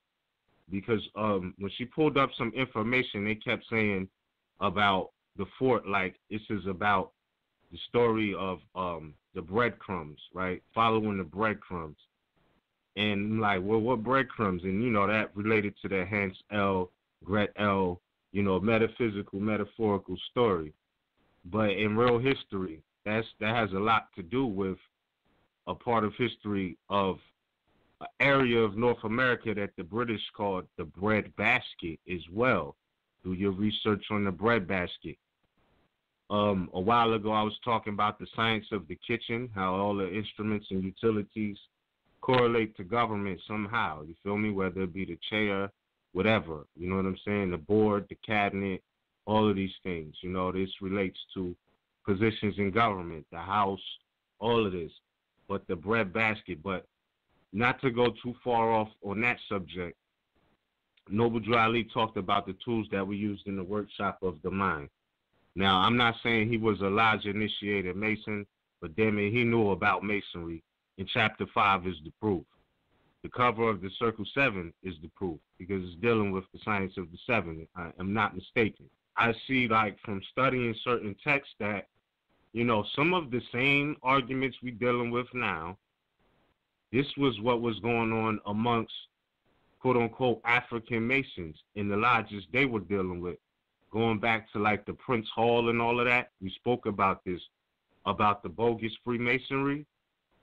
And, like I said, I'm not trying to mix Masonry and birth and nationality, but I just want to quote from this, and y'all tell me if I'm tripping. Tell me if I'm tripping, because this sounds just like some of the arguments we're making today, some of the disputes that are going on now, right? So this is from a book called Bogus Freemasonry. and they have questions and answers starting off, right? So they have the 7th question and the 7th answer. And check this out. I'm going to just read the 7th answer. It says, the best application and definition that can be given to those quote-unquote Masons who call themselves state right Masons. Listen to that. State right Masons, not like, you know, R-I-T-E, like, no, R-I-G-H-T, like birthrights. The best application and definition that can be given to those quote-unquote Masons who call themselves state right Masons is that they are no Masons at all. This is what Masons are saying about those who are quote-unquote state right Masons. Much like these dirty Moors who are saying you got to be under the state jurisdiction, present day. They go on to say, for if a man is a legal and genuine Mason, he is a Mason all over the world and is to be recognized as a Mason in every land and in every country. Right? I'm going to stop right there. Because, like, the parallel between the arguments, you know what I'm saying, of state right Masons versus Masons in every land is much likened to free Moors, right? And these dirty Moors who are saying that we have to be up under the U.S.A. jurisdiction, because your nationality should be good all over the world. You know what I'm saying? And if you're saying that your birthright is to be a citizen of the United States of America, you know what I'm saying? That's not a nationality. You know what I mean? If you're a citizen in the state wherein you reside, and you know what I'm saying, a state of Maryland citizen and all of this, what you're trying to get people to go into, is much like the sellouts who was claiming to be a part of the state when you're talking about a national and international or universal movement. And no, I'm not trying to correlate or compare or say that, you know, Moors, Mason. No, let's not get it confused. I'm just saying the nature of the argument. Some of them are saying, no, if y'all part of the state, y'all can't be Mason. Y'all not Masons at all because this is on an international, national jurisdiction. Much like these dirty Moors. You feel me? We're like, no, this is beyond state. You know, this is beyond state. This is international for nationality and birthrights. And that's for any nation. You know what I'm saying? So I just wanted to point that out and make that highlight. You know what I mean? That the argument, it goes deeper than just Moors. There's a lot of people who are arguing the jurisdiction of not being circumscribed to a state and being like, nah, our movement is international. It transcends borders. What are you talking about? If you pigeonholed, then you're not that. Much like Noble Drew Ali saying, if you lose faith, turn in your turbans, buttons, etc., and remain in the state where you was found. You feel me? Like, that's basically what that was to me. And I just found that to be pretty interesting. I'm not going to read the whole thing. I just wanted to make that point and highlight, you know what I mean, that amongst themselves, they had that argument.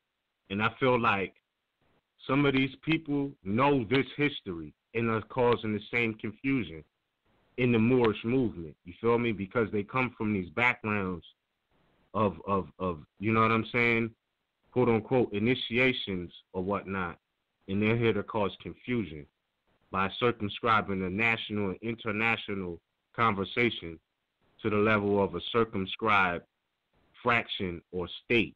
You feel me? So that's something I just wanted to put on the record, and just to put on the record to verify your point. As somebody who went through the Adept Chamber, trust me that these people were playing fraternal organizations with Noble Drew Ali stuff. It's a real thing that Masons came into the Moorish movement and tried to make it like a lodge. Certain Moors weren't having it.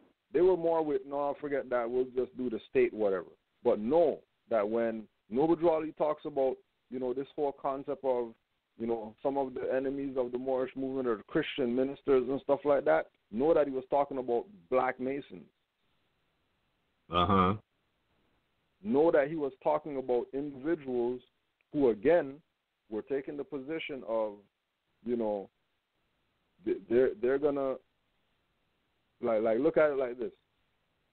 The whole idea of bring your fez, the temple, in a bag comes from Masons. The whole concept of when you leave the temple, don't have your fez on.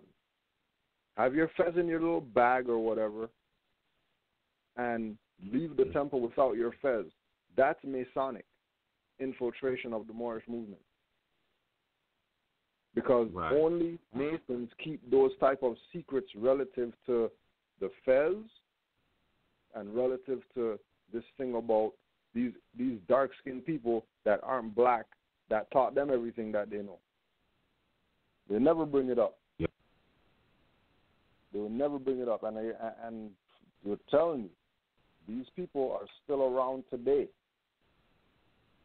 You might think that they're somebody because the appearance is that they're under this banner called Moorish Science Temple of America. But when you go in there, that ain't what's going on. These people are playing, they own you, and they own everything that Noble Drew Ali brought, and they copyrighted handshakes, and they copyrighted crescent moons and stars, and they copyrighted Quran, and they trademarked this and that. Why? Because they wanted to have control over the people through the information that Noble Drew Ali brought. Which if these people were studying, they would know that Noble Drew Ali said this is your stuff. So how are you letting some people trying to regulate you in your own stuff? That ain't no different than you're sitting here subjecting yourself to the European jurisdiction when this isn't Europe. This is Morocco. Yeah. And then remember, they're going to tell you, the whole 2-hour class or whatever, they're going to tell you that over here is Morocco, but, you know, treaty has nothing to do with them. That only has to do with Moors in Morocco in North Africa. But over here is Morocco. Yeah. I'm surprised if these people are Masons for real. Yeah. Real talk. Yeah. Since that's what I'm saying, we could say the sky is blue, and they're going to be like, no. It's red because, you know what I mean, just that stupid, you know what I mean, just that crazy talk. Flag, because the Moorish flag is red. So the sky is red. Right. Nobody draw. I mean, yeah, because Taj Rai said it now, you know what I mean, like it's childish, you feel me? But I understand the pain, you feel me? This man is almost 50 with no relevance in society, feel me? It's just YouTube, you feel me? So it's like, now it's seen, because remind you, and we're not going to let this off the hook. We're not going to just talk about the elders like you come from some squeaky clean elders. Like, remind you, his grand sheik or whoever, you know what I'm saying, is suspected of or accused of whatever. You know, I know all accusations aren't official because we're experiencing that now, much like this dude who keep, you know, whatever, just because if Taj Rai said it, to them it's invalid. And it could be, you know what I'm saying? But they come from a legacy of grand sheiks who are playing with little boys. And I don't mean teaching them how to play basketball. Like, they're accused of touching balls, okay? So, of little boys and all of this here. So, I don't know about, you know, what their people is like. But if I can make any judgment, if it's reflecting through them, I can see, you feel me? It's jealousy.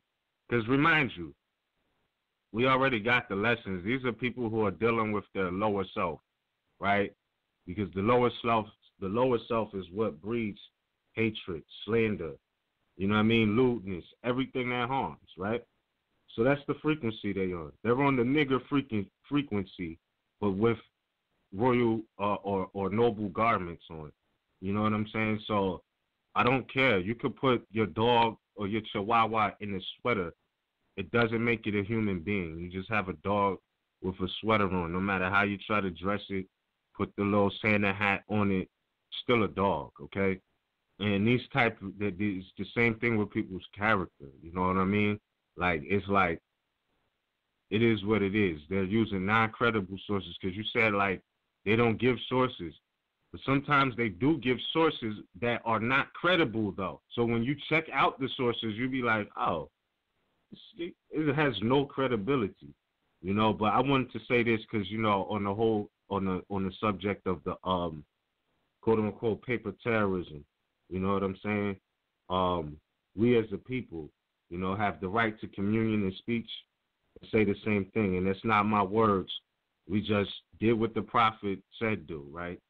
Know yourself, know the law, things of that nature. I mean, that maxim didn't start with Noble Drew Ali. Know thyself, right? And, you know, to know yourself is to know your rights, your birthrights, you know, and a lot more, because there's so much to you, you know. You could talk about your bloodline, your ancestral history, your astrology chart, and math, and all of that is a part of who you are and knowing yourself.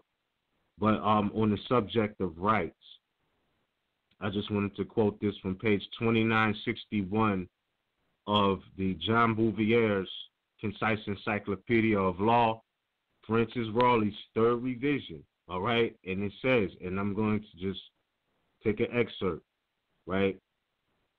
It says, they're talking about someone who was, you know, writing about the rights of men. I mean, the definition of the word right goes on for pages.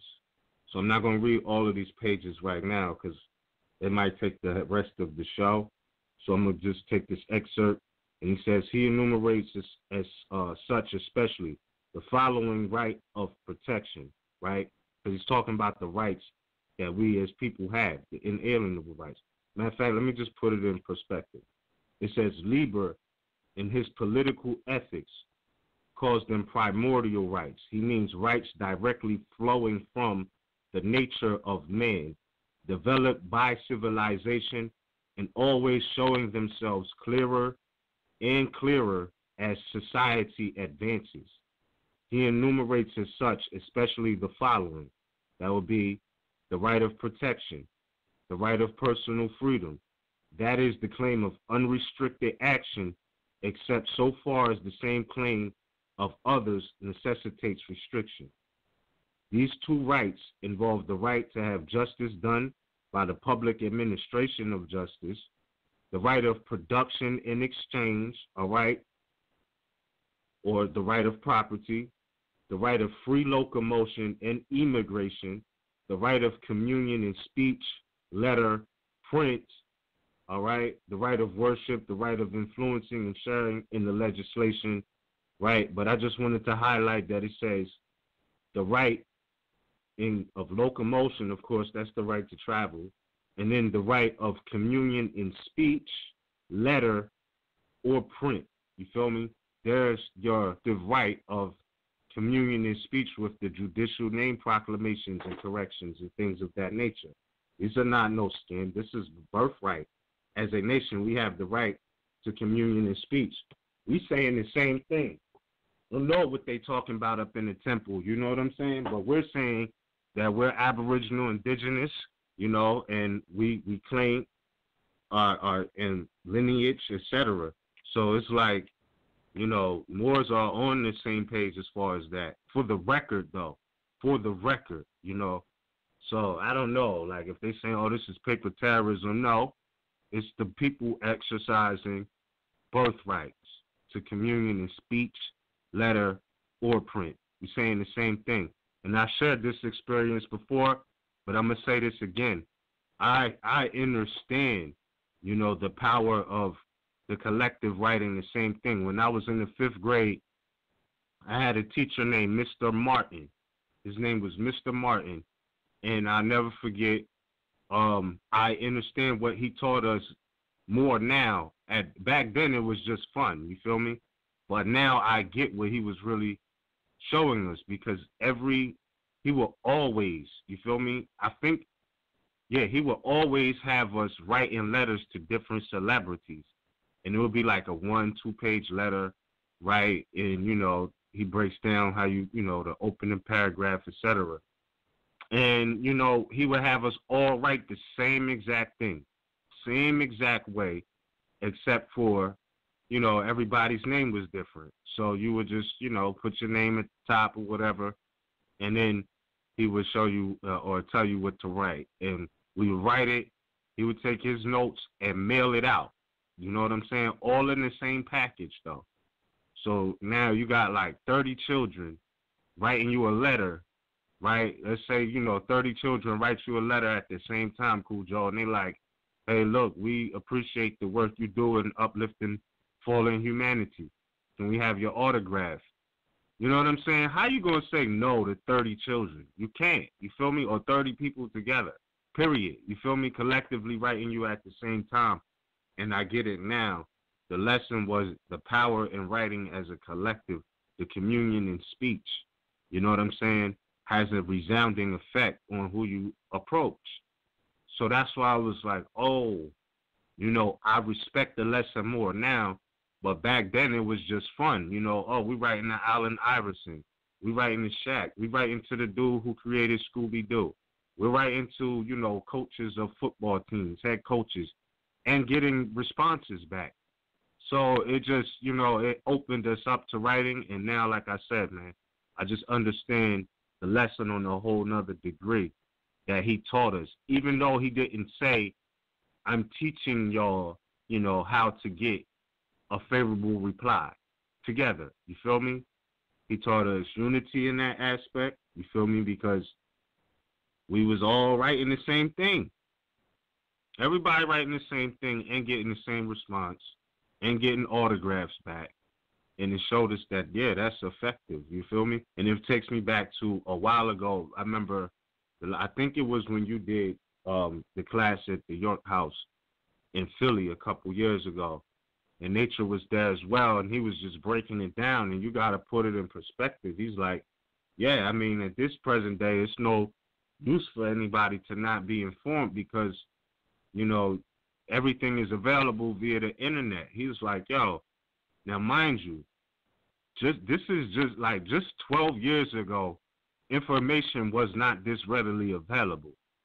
But he's breaking it down like, look, when we went to study, like, it was real. You had to have change for using the library copy machine. You know what I'm saying? You had to make sure that, you didn't lose your papers because, like, it wasn't like you just pulling up the internet in 2003. You feel me? Or in 1990, whatever. You feel me? You wasn't just pulling up the internet. Like, you literally had to go into the library, make copies. You know what I'm saying? Get charged for making the copies. You know what I mean? So it was an investment in yourself. It really is. You feel me? And you didn't take that time lightly. You had to really, do your due diligence. You hit the law library. You might start off just with USC codes just for beginners. You know what I mean? Just to get a feel of what the rules are. You know what I'm saying? But you're making copies of what you're seeing because you don't want to just always come back to the library. It's specifically if it's something that you're going to need, right? So it's just mad different today because everything is right at the fingertips on your iPhone or your Android or your laptop. It's a way different thing. So it's like you don't even really have to put in work to study like that no more. You feel me?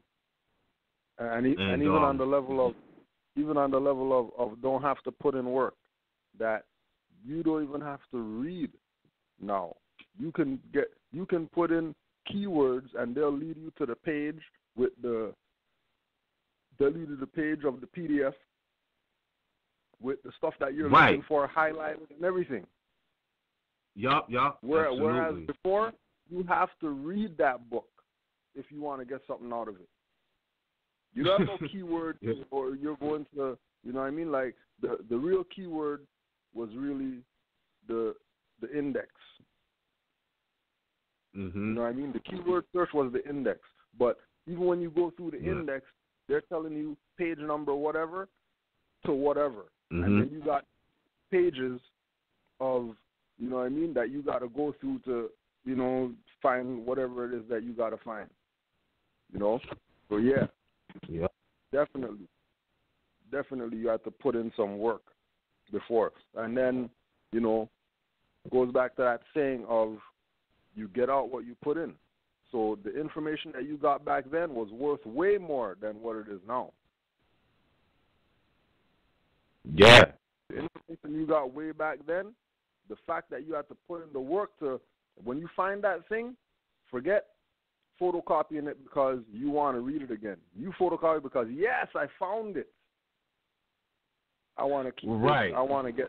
I want to have a record that I found this. I searched through this big-ass book and I found what I'm looking for. And that's why you photocopied stuff as well. Right. Mm-hmm.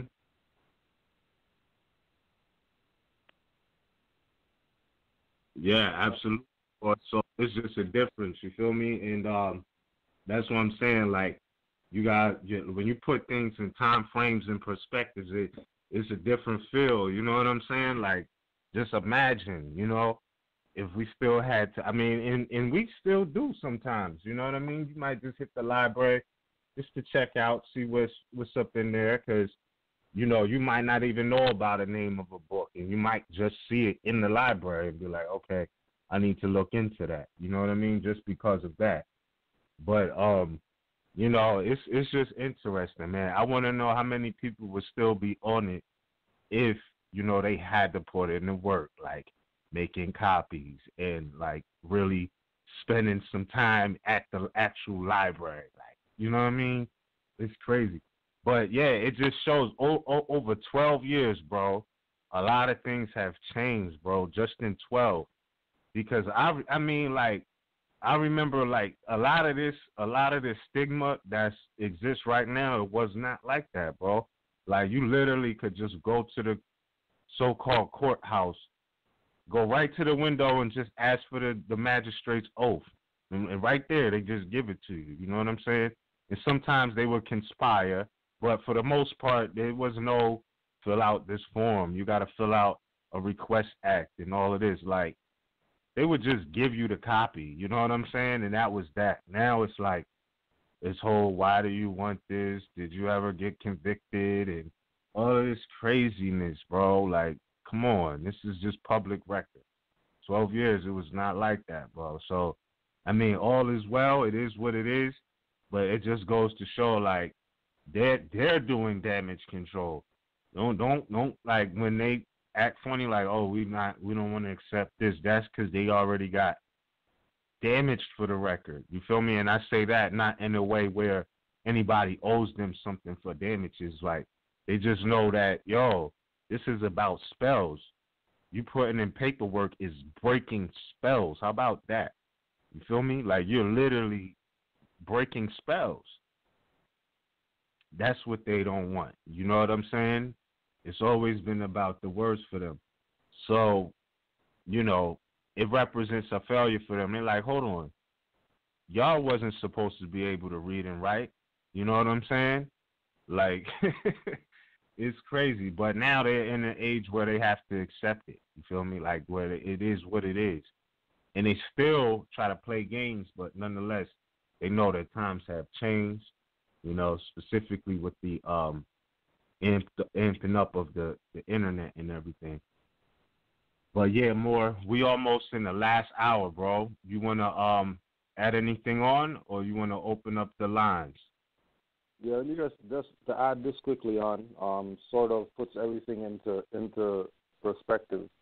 Again, going back to the Rights of Indigenous People book, page 10. For a person not to know his or her roots, one would be inharmonious with nature, with nations, and with the law that governs the human families. What we are dispensing are universal principles that constituted de jure governments all across the planet among the nations.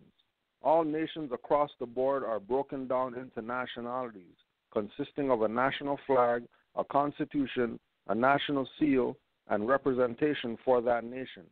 The Constitution of those nations protects the inalienable rights and birthrights of the natural people and secures a republic form of government.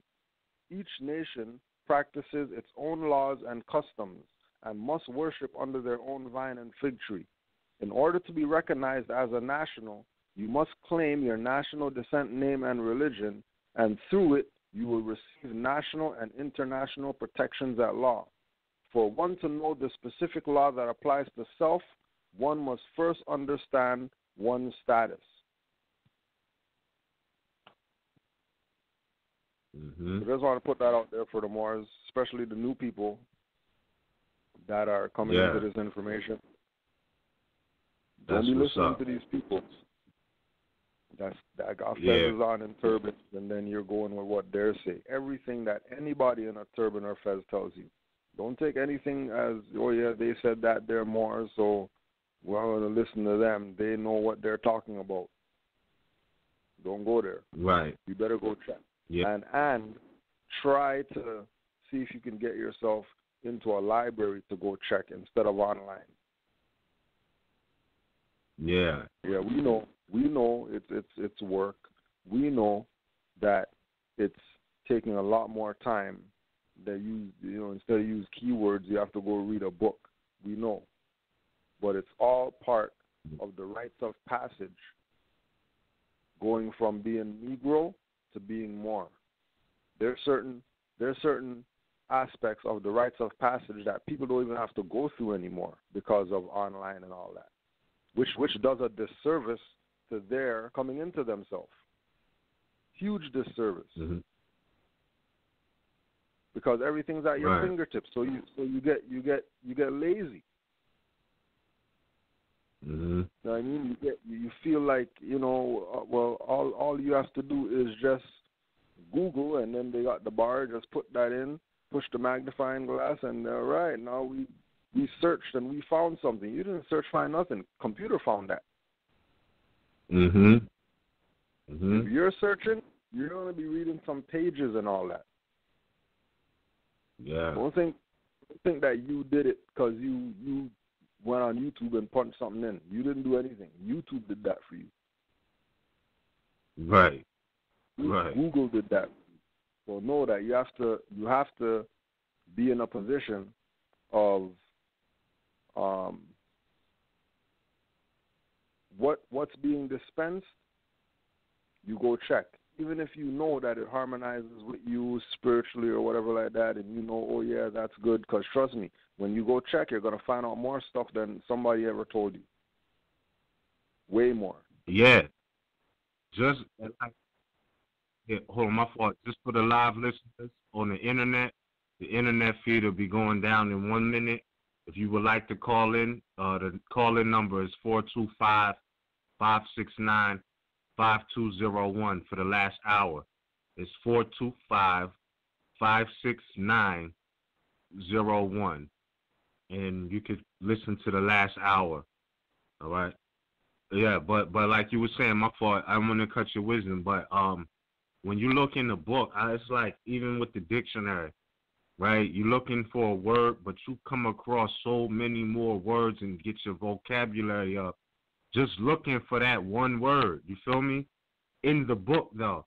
Like, you know what I mean? Promnesia, and you could just Google that. You know what I'm saying? But when you look it up in the dictionary, you're going to find so much more words on your way to find that word. You feel me? And that's what makes studying the books so unique. You know? So, yeah, fam. I just wanted to add on to that. What you was just saying is definitely legit. Definitely. You know? Definitely. But, yeah, with that being the case, bro, we in the last hour. I mean, we could talk it out, or we could just dedicate this to the callers with their hands up in the queue. And I'm thankful that y'all really held your hands up or the queue button up for a while, because y'all definitely, I know y'all have something to ask or add on. This is serious. So with that being said, we thank everybody for listening. Keep in mind, Sister Standing on Law is this Sunday at 1 o'clock p.m. Eastern Standard Time. And we'll make some more announcements before the class is over, or the broadcast is over for tonight. With that being said, caller 214-374, you're live on the air. You with us? Caller 214-374. Okay. All right. We'll try back a little later. All right. Caller 779-772. You're live on the air. Are you with us? Yeah, I'm with you. Peace. Peace, man. How are you? I'm doing good. It's Brother Bay from the Illinois territory, and I just called in to listen, man. I appreciate everything y'all doing, and for the past year, I've been just only trying to snatch up all the information, and it's getting crunch time for me and my family, and I'm trying to really maneuver through, try to figure out how to correct my status. So, do I should I like any type of books, or do I just go to RVBey, or is anything extra I need to pick up, something like that? Yeah, like that's a I feel you, but it's a lot that goes with it. Like, you could do that for the record. Okay. You could check it out on RVBey Publications, but I suggest you study first, because let me ask you this. What reference materials do you have? Do you have any law books ready or no? Yeah, I got Black Law 4th edition. I got American Heritage Etymology Dictionary. I pick up like whatever books I see that's got anything to do with law and things like that. I snatch them up. Yeah, because you got to remember, like, correcting your status is a mental process. And as if you heard, you had your hand up for, right? Because keep this in mind, it's a mental process. And when earlier I was speaking about the rights of people, like having the right to communion in letter or print, you need to understand that, that it's just that. Like, you need to know that. If I was you, I would read the Judicial Proclamation about a good 7 times. You know what I mean? Just read it about a good 7 times. Judicial Proclamation? Yeah. Okay. I would say study it first, so you really make it a part of your thinking, not you know what I'm saying? Because, like, your thoughts is what gives everything true life. Like, that's the reality.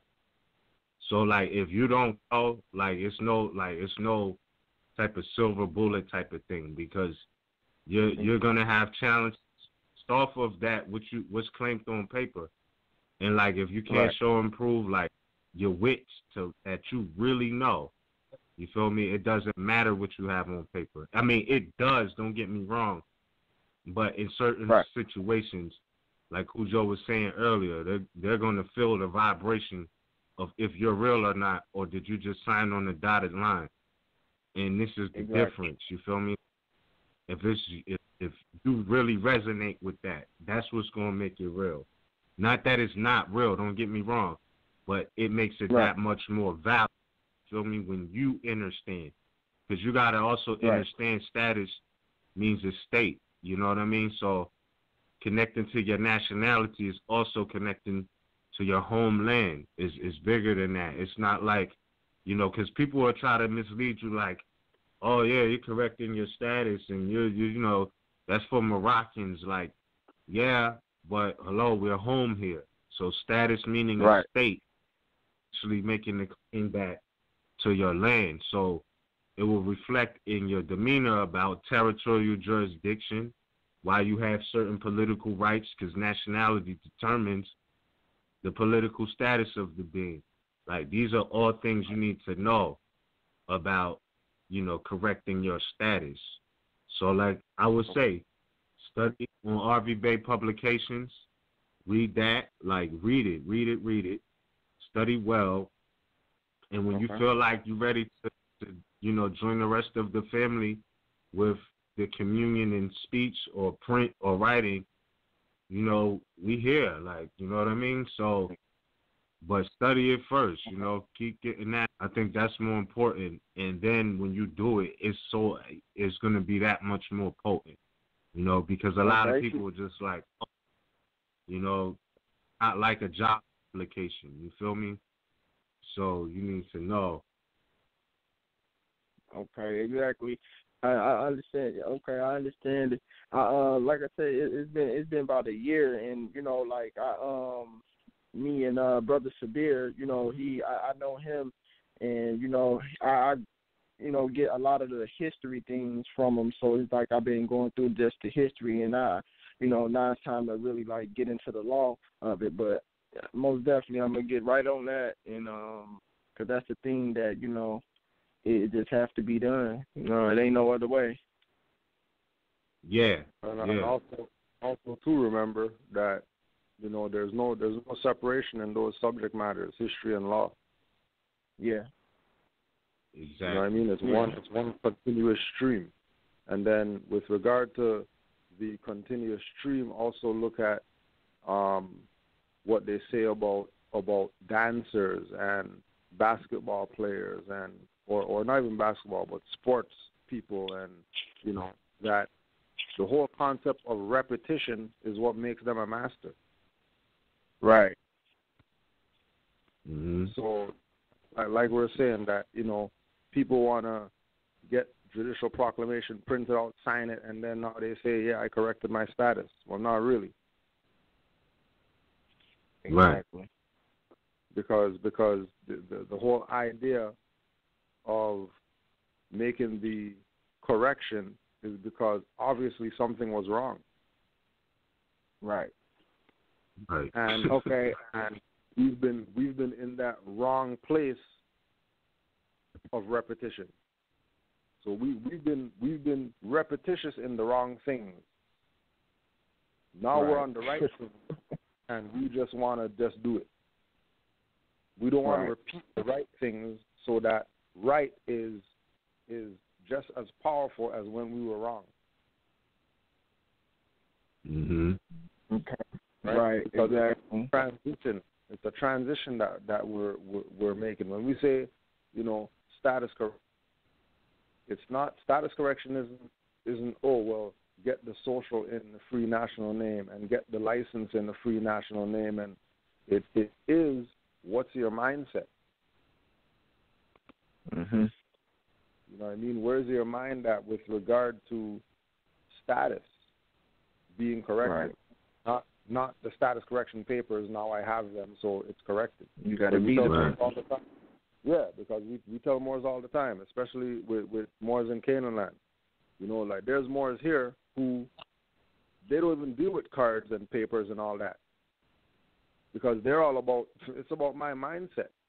So if I can back a highwayman down without cards and papers, then I know that I'm onto something. When I can get my non-obligated tax taken off of whatever purchase without giving them the number, just telling them that, hey, this is what it is. I'll just give you guys the number. You just take the stuff off, because I'm Aboriginal and Indigenous, and they could stand on what it is that they know, then your status is correct. Okay. Paper to you didn't even need the paper to stress the point. Exactly. Right?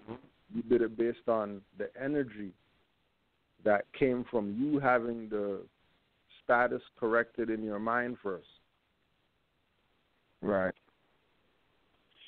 Right. Okay, I had I wanted to go back to what you said about what you guys saying about the dirty Moors, and you can tell them by just how they are, the vibration, how they sound, and I don't know, it was like it's a temple where I'm at, and it's just one of the processes he had went through after I'm being online and just listening to you guys and Roz and Taj and Sabir and other studious Moors, and it's like he had a buddy of mine go through with name change, status correction, but he like went through the courts, and I was just like, what? Like I didn't know if that was the right thing for him to do or not. I was just like why would you go to court to do it? Or he had him doing some other stuff, and I just held out like, no, I don't want to get involved in that. You know, I just want to learn a little bit more because I wasn't sure,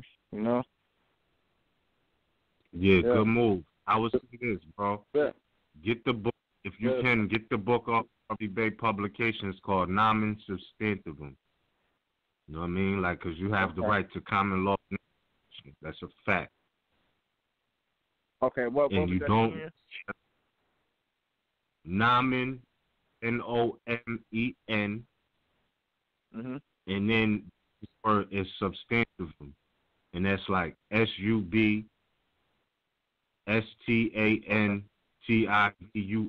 nomen substantivum. Like, you should definitely, when you, these are things you should be studying before you do it. You feel me? So that it makes more sense when you do it. You got more information to stand, because it is your birthright. You know what I mean? To do it kind of in correction. Yeah, that's a birthright. They can't strip that from you. Exactly. Okay. Well, yeah, I mean, man, I appreciate everything. I'm gonna get right to it, and I'll see you guys. I'll see you guys soon. You know, I'm gonna get right on, and when I do, y'all will know. Peace and love, Absolute. Peace and love, more. Yeah. All right. Indeed. Cool. All right. Cool. I trust and just to address this thing too about what you said, you know, well, you know, just go to RVBey Publications and, you know, purchase this book or whatever, dealing with whatever. That's a protocol that all Moors should have been doing. Yeah. Right? Yeah. All Moors should have, when the internet busts, all Moors should have had 20, 30 books already written, ready to flood this internet with truth about people's nationality and birthrights so they can be clear. So they wouldn't have to be getting caught up with these Moors, going into courts to go change their name and all that type of stuff when it's not even a name change. Right. Like, it's not even a name change. The only reason it's a name change is because you went to the court, which isn't even a court. Right. Going back to this thing that we were talking about with the state Moors and where their mind goes with regard to how to do this, and then the Allodio Moors, where their mind goes with regard to how to do this. Exactly. And it's never, ever, ever a name change. Ever. Facts. Right? Correction. Yep. And the fact that going to the court lets you know that they're still in servitude. Because by going there, they're basically saying they need permission to do that. European didn't ask permission to make you Negro. They just whipped you out the pole until you said, okay, fine, my name's Toby. They didn't take you to court for that. Exactly. They coerced you to be Toby. Mm-hmm. No doubt. And it's only gonna take somebody that's a thinker. We always use the example again of Frederick Douglass, who wanted to correct his status. He didn't go to a court or nothing like that. He went to a Moor. He went to a free man and said, "Hey, free man, let me borrow your papers." Mm-hmm. Mm-hmm. Wasn't even his papers. Somebody else's papers. Wasn't even his name on it. But hold on. He's going around in these papers that aren't his papers. All he's showing is the little seal on the top or whatever. Oh yeah, I got the papers here. See the papers, and everybody's like, "Oh, okay, I guess your stuff's legit. No problem. Do it." No questions asked. No check. Nothing. They just let him do it. And you think that this is not real? And you listen to all these black people telling you BS about, and Moors telling you BS about this and that, when it's really simple. It's not even rocket science. It's not even you have to go to the library for 500 days or whatever. Drew Ali said, hey, you take 2 hours in an up-to-date library, you'll freaking get this stuff. 2 hours. Mm-hmm. You just go to the library for 2 hours. You'll be clear after them 2 hours what the hell this is. You know? Right. We're saying go extra. We're saying do 4 hours or 5. Bring some lunch with you. Yeah.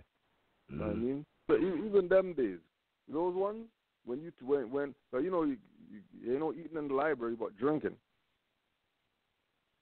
They're telling you you're going to the library, or you're telling somebody you're going to the library. Like, why are you going to the library? You ain't go there or whatever like that. You end up going in there, you sit down, and then 2 twos you turn around, it's dark outside. They're telling you time to close and all that type of stuff, and you got books stacked up all around you. You didn't even get to all the books that you went through, and then you're so eager that you're saying, just put these to the side. I'll be back tomorrow.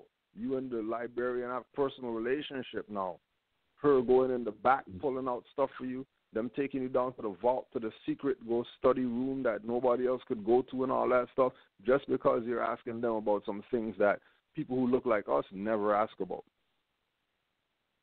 Right. Certain things, certain things you're not going to find on the internet. You need to go into the library to find certain stuff. Yeah. Man, you know what, though? I got to give an acknowledgement where it's due. I saw a video. I couldn't even watch the whole thing. But I know Sabir, he was in the library, bro. I don't know if you saw that video. But I did see. I know twice. Yeah, and I only saw one of them. I think there's like 3 up there right now. I'm like, God damn, bro. Like, the whole joint was just nothing but books. I'm like, yo, you could get lost in that joint, bro. So I don't know, even something like that, you know what I'm saying? Even if you just hit a spot like that, you know, that library or bookstore, shall I say, was serious.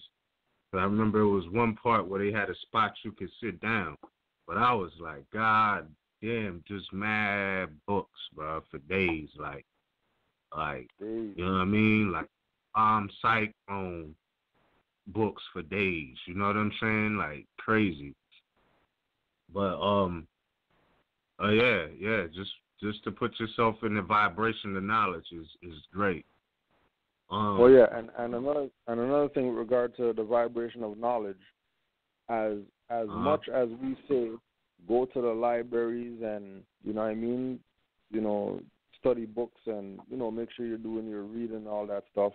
Also, do your research on the book burnings to find out how much stuff they didn't want you to have. How much stuff they said, you guys think that you're about to know something? You think you got some books today?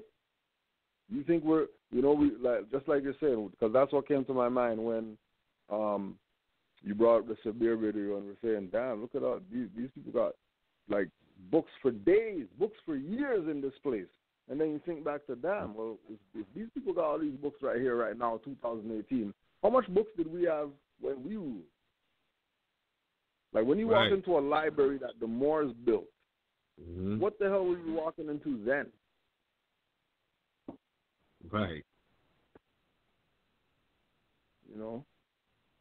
You just get a book. You get a book. Just imagine you opening up a book and it's nothing but math. You know what I'm saying? It's nothing but orthographic projections. You'd be like, yo, you know what I'm saying? Because there was books like that just gave you orthographic projections. You feel me? And then people don't have that access no more. Because that would still be of the science of the 7, you know what I mean? The 7 liberal arts. You know, geometry being one of them. I'm saying, when you look at these militaries and all of that, don't think they're not studying math. Study math. They had to study math in geometry. Why? Because if you're shooting cannons out to sea, like you gotta be pretty accurate. You feel me? With how high you lift the cannon up so it arches and all of this. You feel me? And I'm just saying that's still science. That's still math. You feel me? And in geometry. You know, so when they keep saying, oh, they didn't teach Noble Drew Ali's Moorish science. Well, listen, fam, Noble Drew Ali did not teach everything. So what's up? Feel me? And there's no disrespect. He didn't. He just said, I brought you enough to save a nation. Now go save yourself. You feel me? And he said, I didn't tell you everything.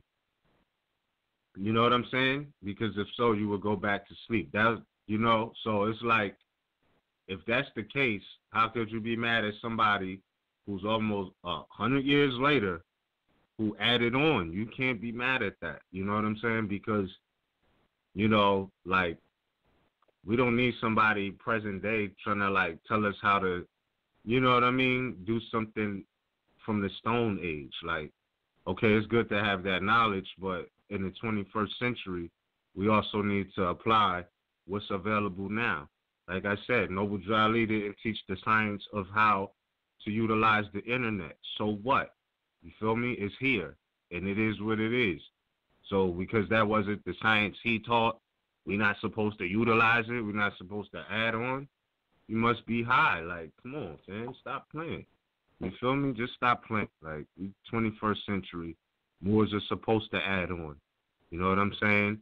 If we were still reading just the same scripts every Sunday, you know, and keep in mind, too, there's been Moors who tried to go to the temple and got rejected. You feel me? So it ain't like it's a place of open arms. You know what I mean? And you got people who like, oh, we got the virtual temple. No virtual temple. You're just trying to cyber bully.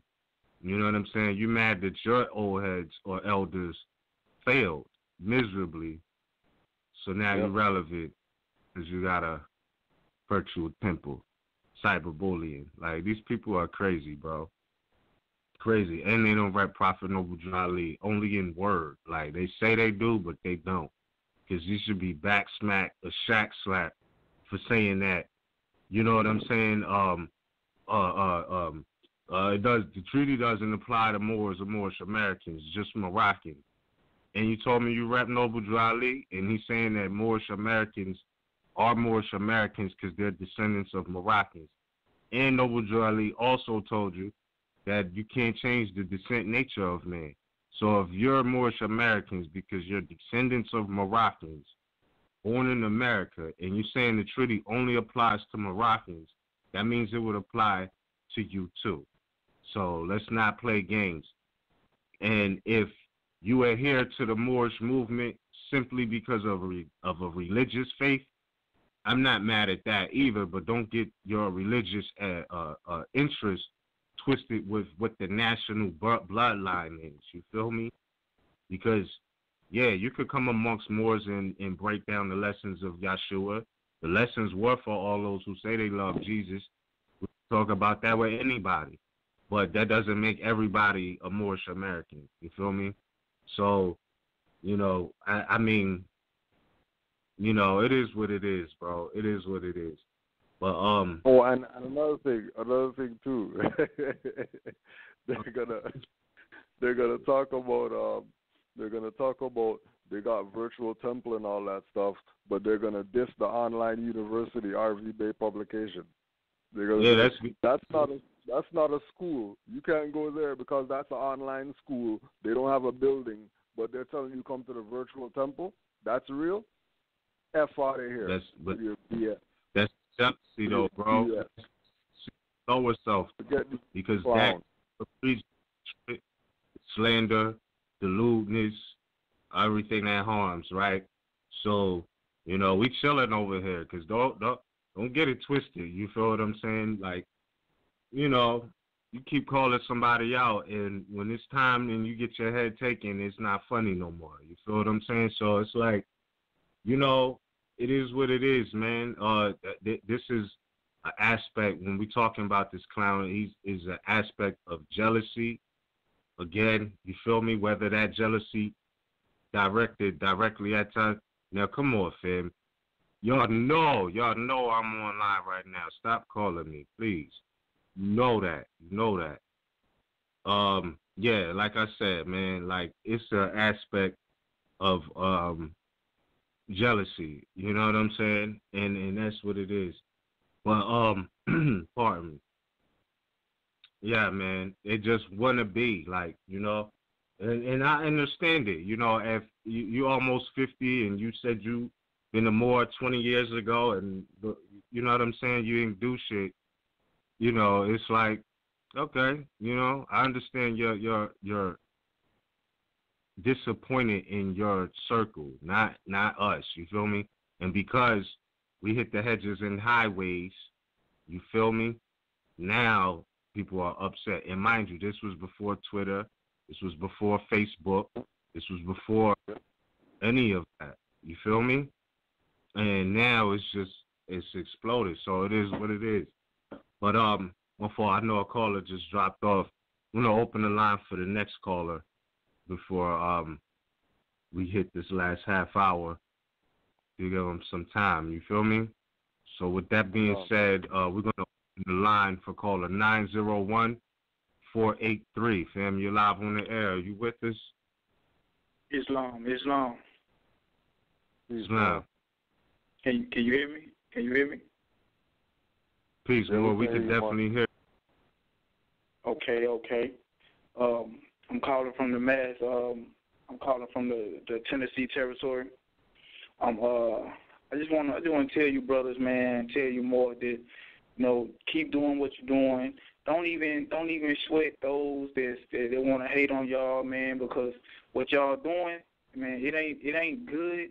What y'all doing is great. You know what I'm saying? And I tune in to y'all every chance I get. You know what I'm saying? At the present time, you know, I am RVBey, and I'm being taught by my elder brother, you know, Mario RVBey. And at the present time, you know, I'm a hostage. I've been held kidnapped for 11 years now, you know, and you guys give me hope. You guys give me strength.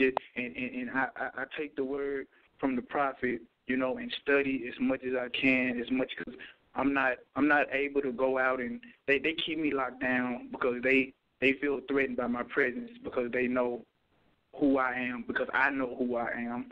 You know, all my life I have felt it in me, you know, that I've always went by a nickname. I've always went by something other than that corporation name, something other than that government name, because I always felt like that wasn't me, you know. And when I was introduced to this information, and when I was introduced to the writings of the Prophet Noble Drew Ali, and since I've been incarcerated, since I've been held hostage, since I've been kidnapped, and it gives me hope, it gives me faith that, you know, it's something better out there, because I've always felt it. And now I not only feel it, now I know. Now I have a reference to reference that feeling that I've always felt, you know. So I just want to tell you, brothers, man, tell you more that, man, what y'all doing is great, man. You know what I mean? Let me ask this question. What is it that being in your position, right, what is it that you can tell people who are out here that think, you know, whatever about, you know, Moorish status or whatever like that, it don't work or it can't do anything for you or whatever? Like what's it doing for you, being that you're there and you're still on this? You're not even abandoning because you're there. Right, exactly.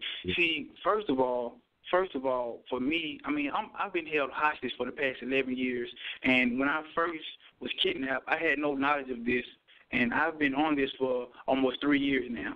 And like you brothers always say, you know, first you got to find out who you are, and that's what I've done. So I tell other Moors that are listening, you know, study. Like the Prophet Noble Drew Ali said, study, because he's not just saying that because it sounds good, you know. He's saying study, because the more you study, the more you learn, and the more you learn, the more you liberate yourself from these European teachings that we have been so caught up in for decades and decades. So that's what this does for me, you know, by when I say give me hope and all of that, because the more I study, the more I learn, the more I'm liberated mentally, and the more I'm able to come into myself. And coming into myself feels great, you know, and I'm liberated from the mental chains and the mental slavery that my people is so dragged down by. So that's what I would say to the Moor that's listening, you know, and study, and liberate your mind, because you can go and get your card, you can get this paperwork, get that paperwork. It's good to have that to back you, but if you're not mentally liberated, if you haven't been studying, if you don't feel this in you, then, to be honest, that paperwork means nothing, man. That's just ink on paper, you know? Wow. Right. You know, you gotta study. You gotta study and become who you are. Become who you was meant to be. Become who you was created to be. You know, who Allah created you to be, because Allah didn't create us to be slaves, physically or mentally. You know, and the Prophet Noble Ali brought the teachings for us. And like you said, you have dirty Moors that's, you know, coming in and trying to do certain things with it and for their own personal gain. But they're, like you said, they're working for their master, and they feel like, oh, okay, I'm protected by my master. But they fail to understand. They fail to understand. They fail to realize that, okay, they're working for their master now, but they're damning their children. You know, because even though they may feel like they're protected by their masters right now, their kids gonna feel the repercussions of the dirt that they're doing now. And I don't understand, I don't comprehend how they don't see that, you know? Yeah. Well, that's the thing. I'm just real passionate about this, man. I'm just, you know? Yeah. Respect to that. That's definitely what's up. But yeah, I remember an elder saying, a wise man once said, and I quote, RVBey, he said, yo, there's no retirement home for snitches. Like, there is none. You feel me? Informants. Right. There is no retirement. You feel me? You got some of them at 50 trying to come out as if they got the answer. It's hilarious, you know what I mean? A lot of prophecies being fulfilled. You know, so that's what you're seeing, man. That's what you're seeing. So there you go. And we're gonna say as well, thank you, Moor, for calling in and standing up. And trust, we're gonna be here. These little detractor people, they're not budging what we're on. You know what I mean? We know where we're at. Study. We're wall of brass in our mind with regard to this info. This is not, you know what I mean, a feather fence. Right, you know? Right. It's not a flash in the pan type of thing. Right. It's not some one hit wonder. You know what I mean? We've been platinum. All our albums go platinum. Right.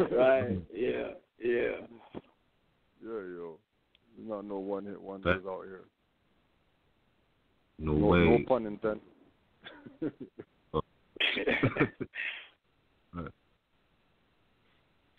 Absolutely. So, Moor, with that being said, man, you get liberated physically from your condition now. You know, it's a good thing. I'm working on that as we speak. My brother Mario L. Bay, you know, he works with you, Cujo. He works with you on a lot of different things as well. I think you guys have done a few videos as well. And, you know, by me not being able to move around, because see, like I said, I'm an enemy. They consider me an enemy. The U.S.A of the A, they consider me, so they keep me locked down 23 hours a day, and they don't want me to move around and be free because they feel threatened by who I am, because I know who I am. But that's why I'm preparing myself, you know, because I'm about to go to war with them as far as getting my freedom back physically, you know, and all of that. So I know that I must study. I know that I must train for this fight that I'm getting ready for. You know, like I said, I am RVBey. Y'all will be hearing, because it's going to be a nationwide thing, because I know they're not going to release me willingly. I know they're going to put up a fight, but I come with no fear, man. You know, I come with no fear because I know who I am, you know, and I know my Moors, that this is our land, you know, and I'm constantly studying what I've been sent to read, and I'm constantly tuning in to you guys Tuesdays, Wednesdays. I'm on it today. I'm going to tune in Sunday, you know. So I'm on it because I'm like a sponge, and I'm trying to soak up as much knowledge as I can because, like I said, it's freeing me in more ways than one. And when I come to that battlefield to battle with these foreigners who are pretending to be us, you know, and it's sad. Like, I got siblings that I communicate with, and I'm trying to get them to open their eyes and see what's really going on. And some of them are stagnant because they've been brainwashed for so long. At the same time, I said, okay, I'm going to show you. I can show you better than I can tell you because these Europeans have taken on your roles and your titles, and you don't even know it. You have birthrights. You have royalties that you have willingly relinquished without even knowing that you've relinquished them to these imposters who are pretending to be you. But, you know, and then you got other dirty Moors that's coming in and, you know, muddying up the waters. But, you know, they all going to reap what they sow, you know. That's why I say I give thanks to you guys because, like I said, by me not being able to move around, I'm not able to hit the library and do all this, that, and the third. But by tuning in and listening to you guys and doing the studying and the paperwork, like as far as administrative functions and, you know, misunderstandings or more, everything that Brother Mario L. Bay sent to me and everything I'm studying, you know, and listening to you guys, it give me, because some days I can't even get out of bed, you know, so it's hard for me to get out of bed, but I get up anyway because I'm motivated. I'm motivated because I know who I am. I know who I was meant to be. I know who I was created to be, you know? Yeah. Yeah, I just want to give you guys thanks, man, because y'all uplifting. Y'all, not only are y'all uplifting humanity, but you uplifting guys like myself. And I appreciate it, and I give you guys thanks. That's peace, bro. Peace and love, Mark. Bro, we give thanks to you tuning in.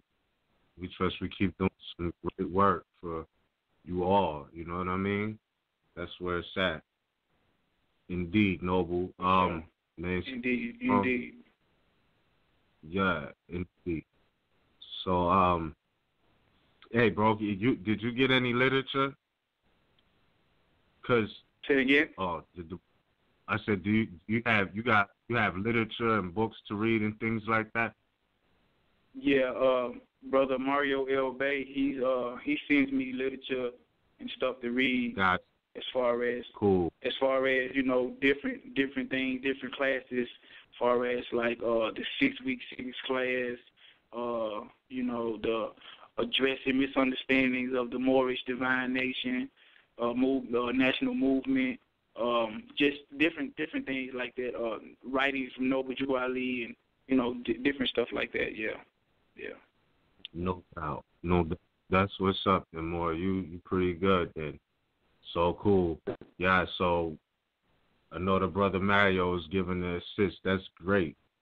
So, brother, we trust you keep studying, and hopefully we some more stuff to you, and we trust that you will be liberated, bro. Can't wait for the day where you calling from, you know what I'm saying? I know, most definitely.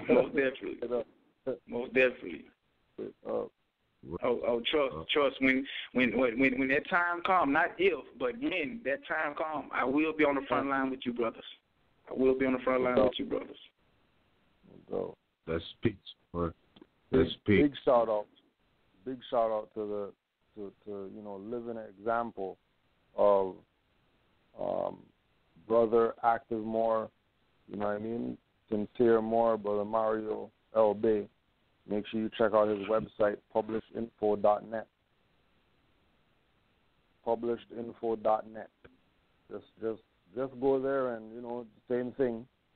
You know, show support. Get the info that's on that website. Study everything. Fact check everything. You know, because Brother Mario is a doer, not a talker.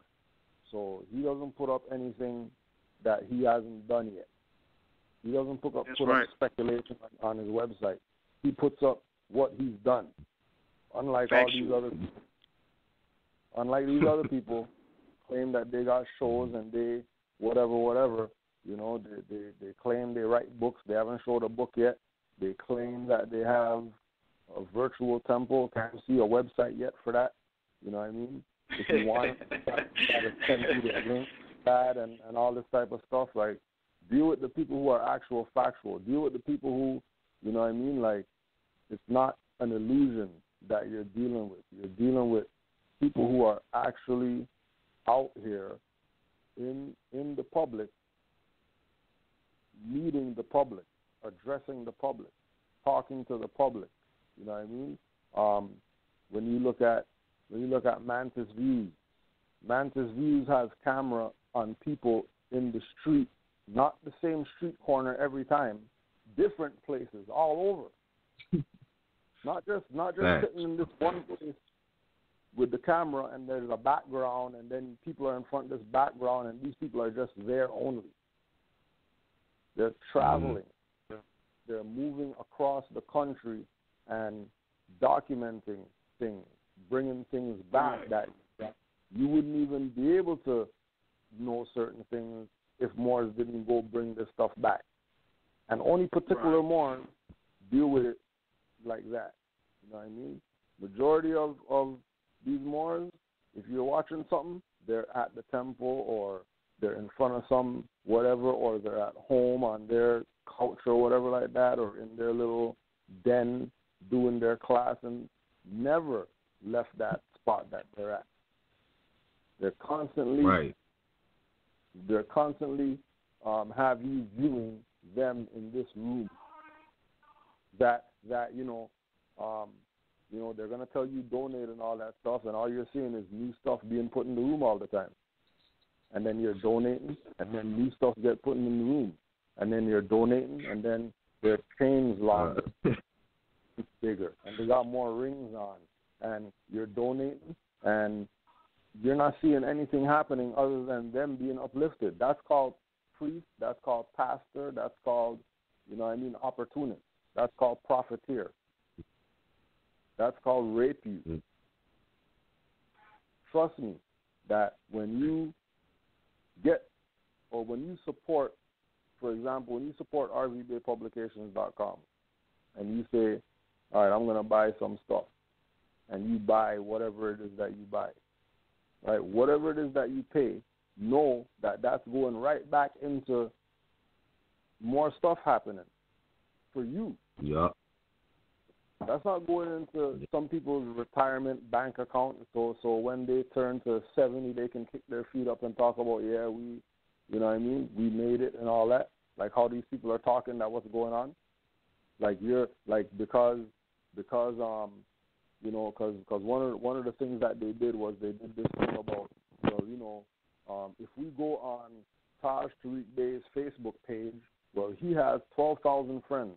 So we'll say 12,000 friends times $50 for a nationality card, and that's how much money these people are making on RVBeypublications.com while you're supporting them. That's not even Taj Tariq Bey's Facebook page. Taj Tariq Bey doesn't even go on Facebook.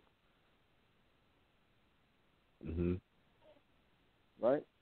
But they're gonna create this illusionary world to try to have you think that that's what's going on.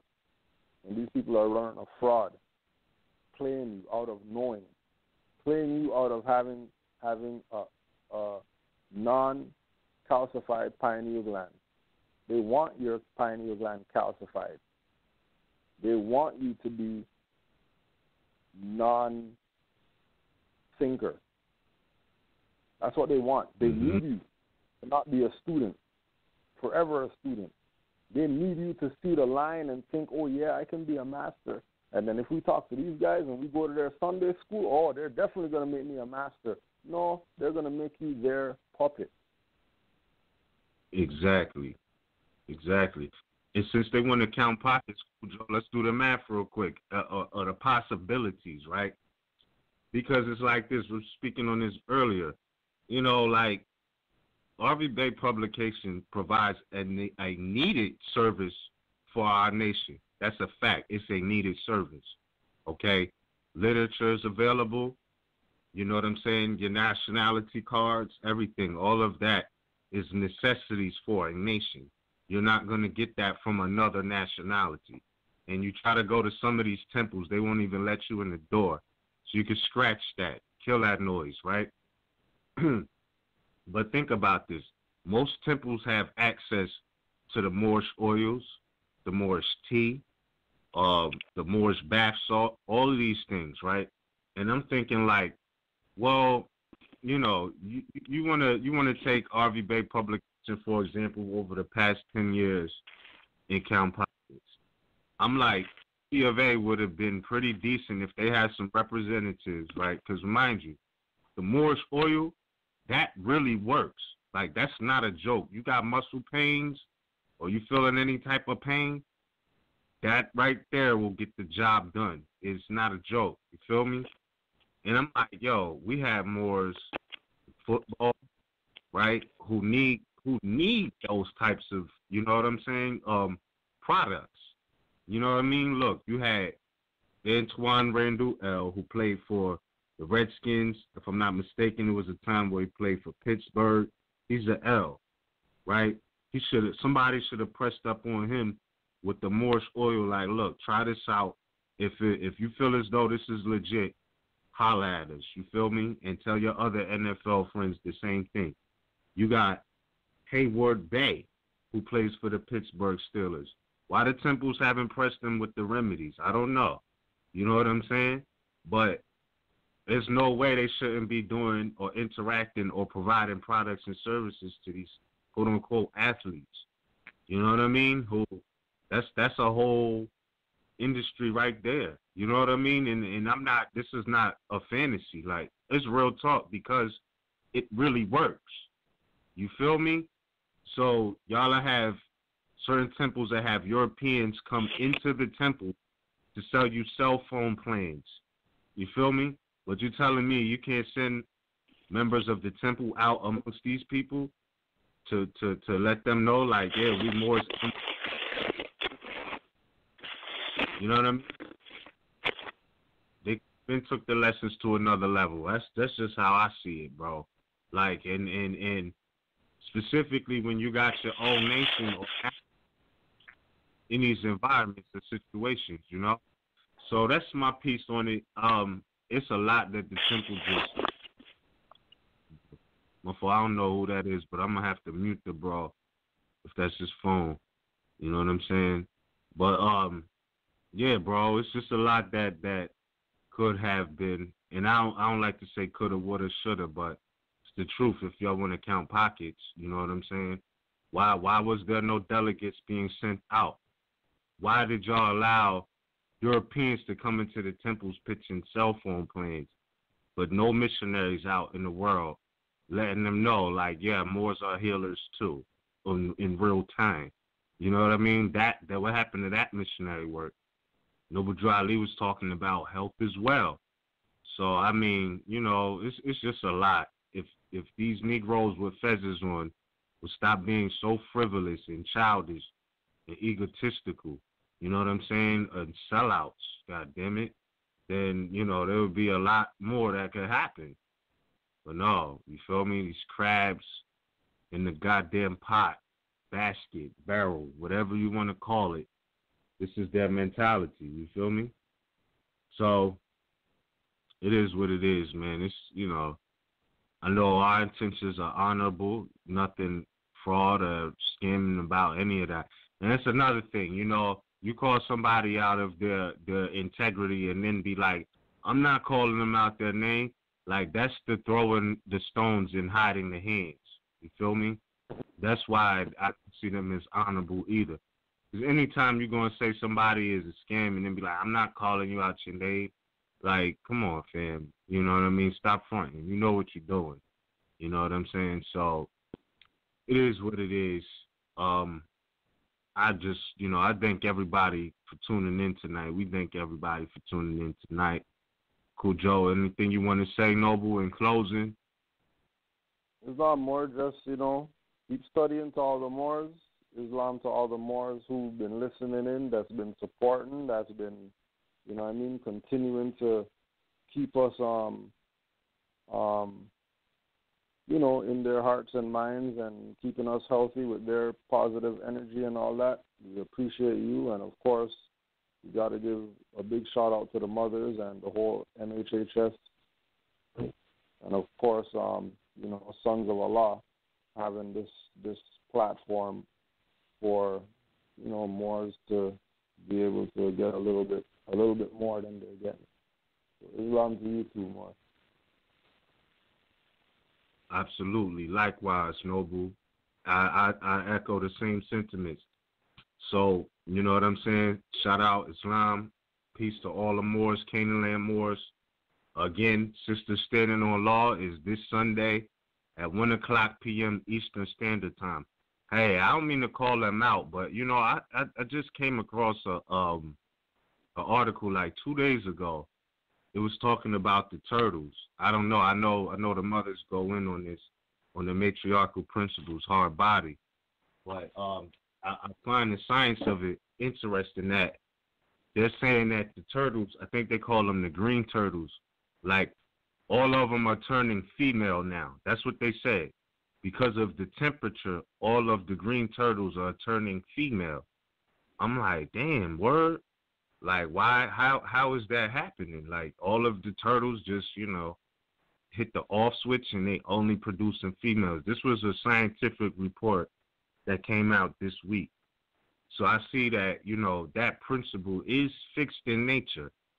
I don't know if they'll touch on it, though, bro, because I know the whole mythology story about Turtle Island and all of this, and for them to come out with the report, all the turtles are turning female. I don't know. That might be something the matriarchs could touch on. If it's fixed in nature based off, okay, we gotta preserve this species because the temperature is like this. You feel me? That's science. You feel me? They didn't go to the Moor Science Temple of America to learn that. You feel me? Probably didn't teach that, but it is what it is. You feel me? You feel me? So my thing is, we're not going to pigeonhole science to one building because the universe is science, homie. Like, come on. You feel me? The universe is, like, you're going to tell me a temple is the only place we can get science when the universe is based off of math and science. Yeah. You can miss me. All the planets went to the Planet Science Temple to go learn how to be planets and shit. Yeah, like, man, cut it out. You feel me? Like, stop it. So, show me a more scientist who's, because these Negroes are so out, Noble Drew Ali, Moorish science. Like, we dealing with Noble Drew Ali, Moorish science. But show me one member of the MSTFA who's doing field studies like that. What type of science are you dealing with? Because something's not adding up. You feel me? Something, to the public eye anyway. Something been not adding up. So I don't know how they're dealing with science. You know what I mean? Because, give me, show the report. Like, what's the scientific aspects of turtles preserving themselves? Because if, the lesson is every living thing is connected to every other living thing, okay? So if I endeavor to take my studies into biology or into, the field of nature, you know what I mean? Archaeology, whatever it is, you telling me that's not more science because we didn't learn that at your virtual temple? Like, stop playing with us, man. Like, so my thing is, that's an interesting report. Again, it's fixed in nature. I don't know why, but, I don't know. It just seemed like a matriarchal principle that could be, dug into, I guess. All the turtles are green. I think they said green turtles. They're now all turning female. And this just came out this week. So we're going to keep dealing with the sciences, the arts, the math, and, the literature, the law. And, I feel like this. I know my mother used to teach, or still does. She teaches. She always quotes the Book of John. The Book of John. It's the book that should have been left in the Bible. And I've read it, and I'm like, oh, I could rock with this, because I feel like, no matter what challenges come, I feel like I'm a part of the unshakable race that was spoken of in there. And I know, it's the human race and, nationality, right? And there's one race, but Moor, fam, I feel like I'm part of Moors are a part of the unshakable race. Like in that book, the types of people they were talking about, true Moors, active Moors, I believe will fall under the unshakable race. That's how I feel. I hope that's how y'all feel. That's not ego or arrogance. I just feel like we here. We firmly fixed on what the science and the law is and the math. So with that, I yield the floor, and I thank everybody for listening. We'll be back again Tuesday, 9:30 p.m. Eastern Standard Time, MHHS Eyes Wide Open. In the meantime, Sunday, I know you're going to do the Sunday school class. That'll be posted on Canaan Land Moors. I definitely have to be coming up. Mm-hmm. Yeah, and as well, keep close to the Canaan Land Moors YouTube, because since we got live access now, it could be any time. So, right. Don't be surprised. Right. Don't be surprised if you just pop up on not a class day. Right. Factual. There you go. So there we go. It's all the time. Definitely. Mantis Views 29. Stay tuned. I'll have something up within the next 48 hours, maybe less than that. But just some final tweaks, and I can't wait to share that with the family. And RVBeypublications.com. Get your study on, and don't let nobody tell you it costs to go there. You can get the literature and access, but there's so much information you can read for free on there. Nobody's trying to scrape you, and ain't nobody putting no gun to your head telling you to declare your nationality. You ready? You ready. We here. You know what I'm saying? If you're not, keep studying. That's all I'm saying. And on that note, I wish everybody love, truth, peace, freedom, and justice, fam. And Cujo, big thanks to you for doing this, bro. You know what I'm saying? So we here. Yo, we hitting 4 years this year, bro. That's like time just flies, bro. 4 years in March. So, you know what I mean? With that, I hope everybody have a good night, man. I'll leave it there. All right. All right. Peace and love, Morris. Peace, no.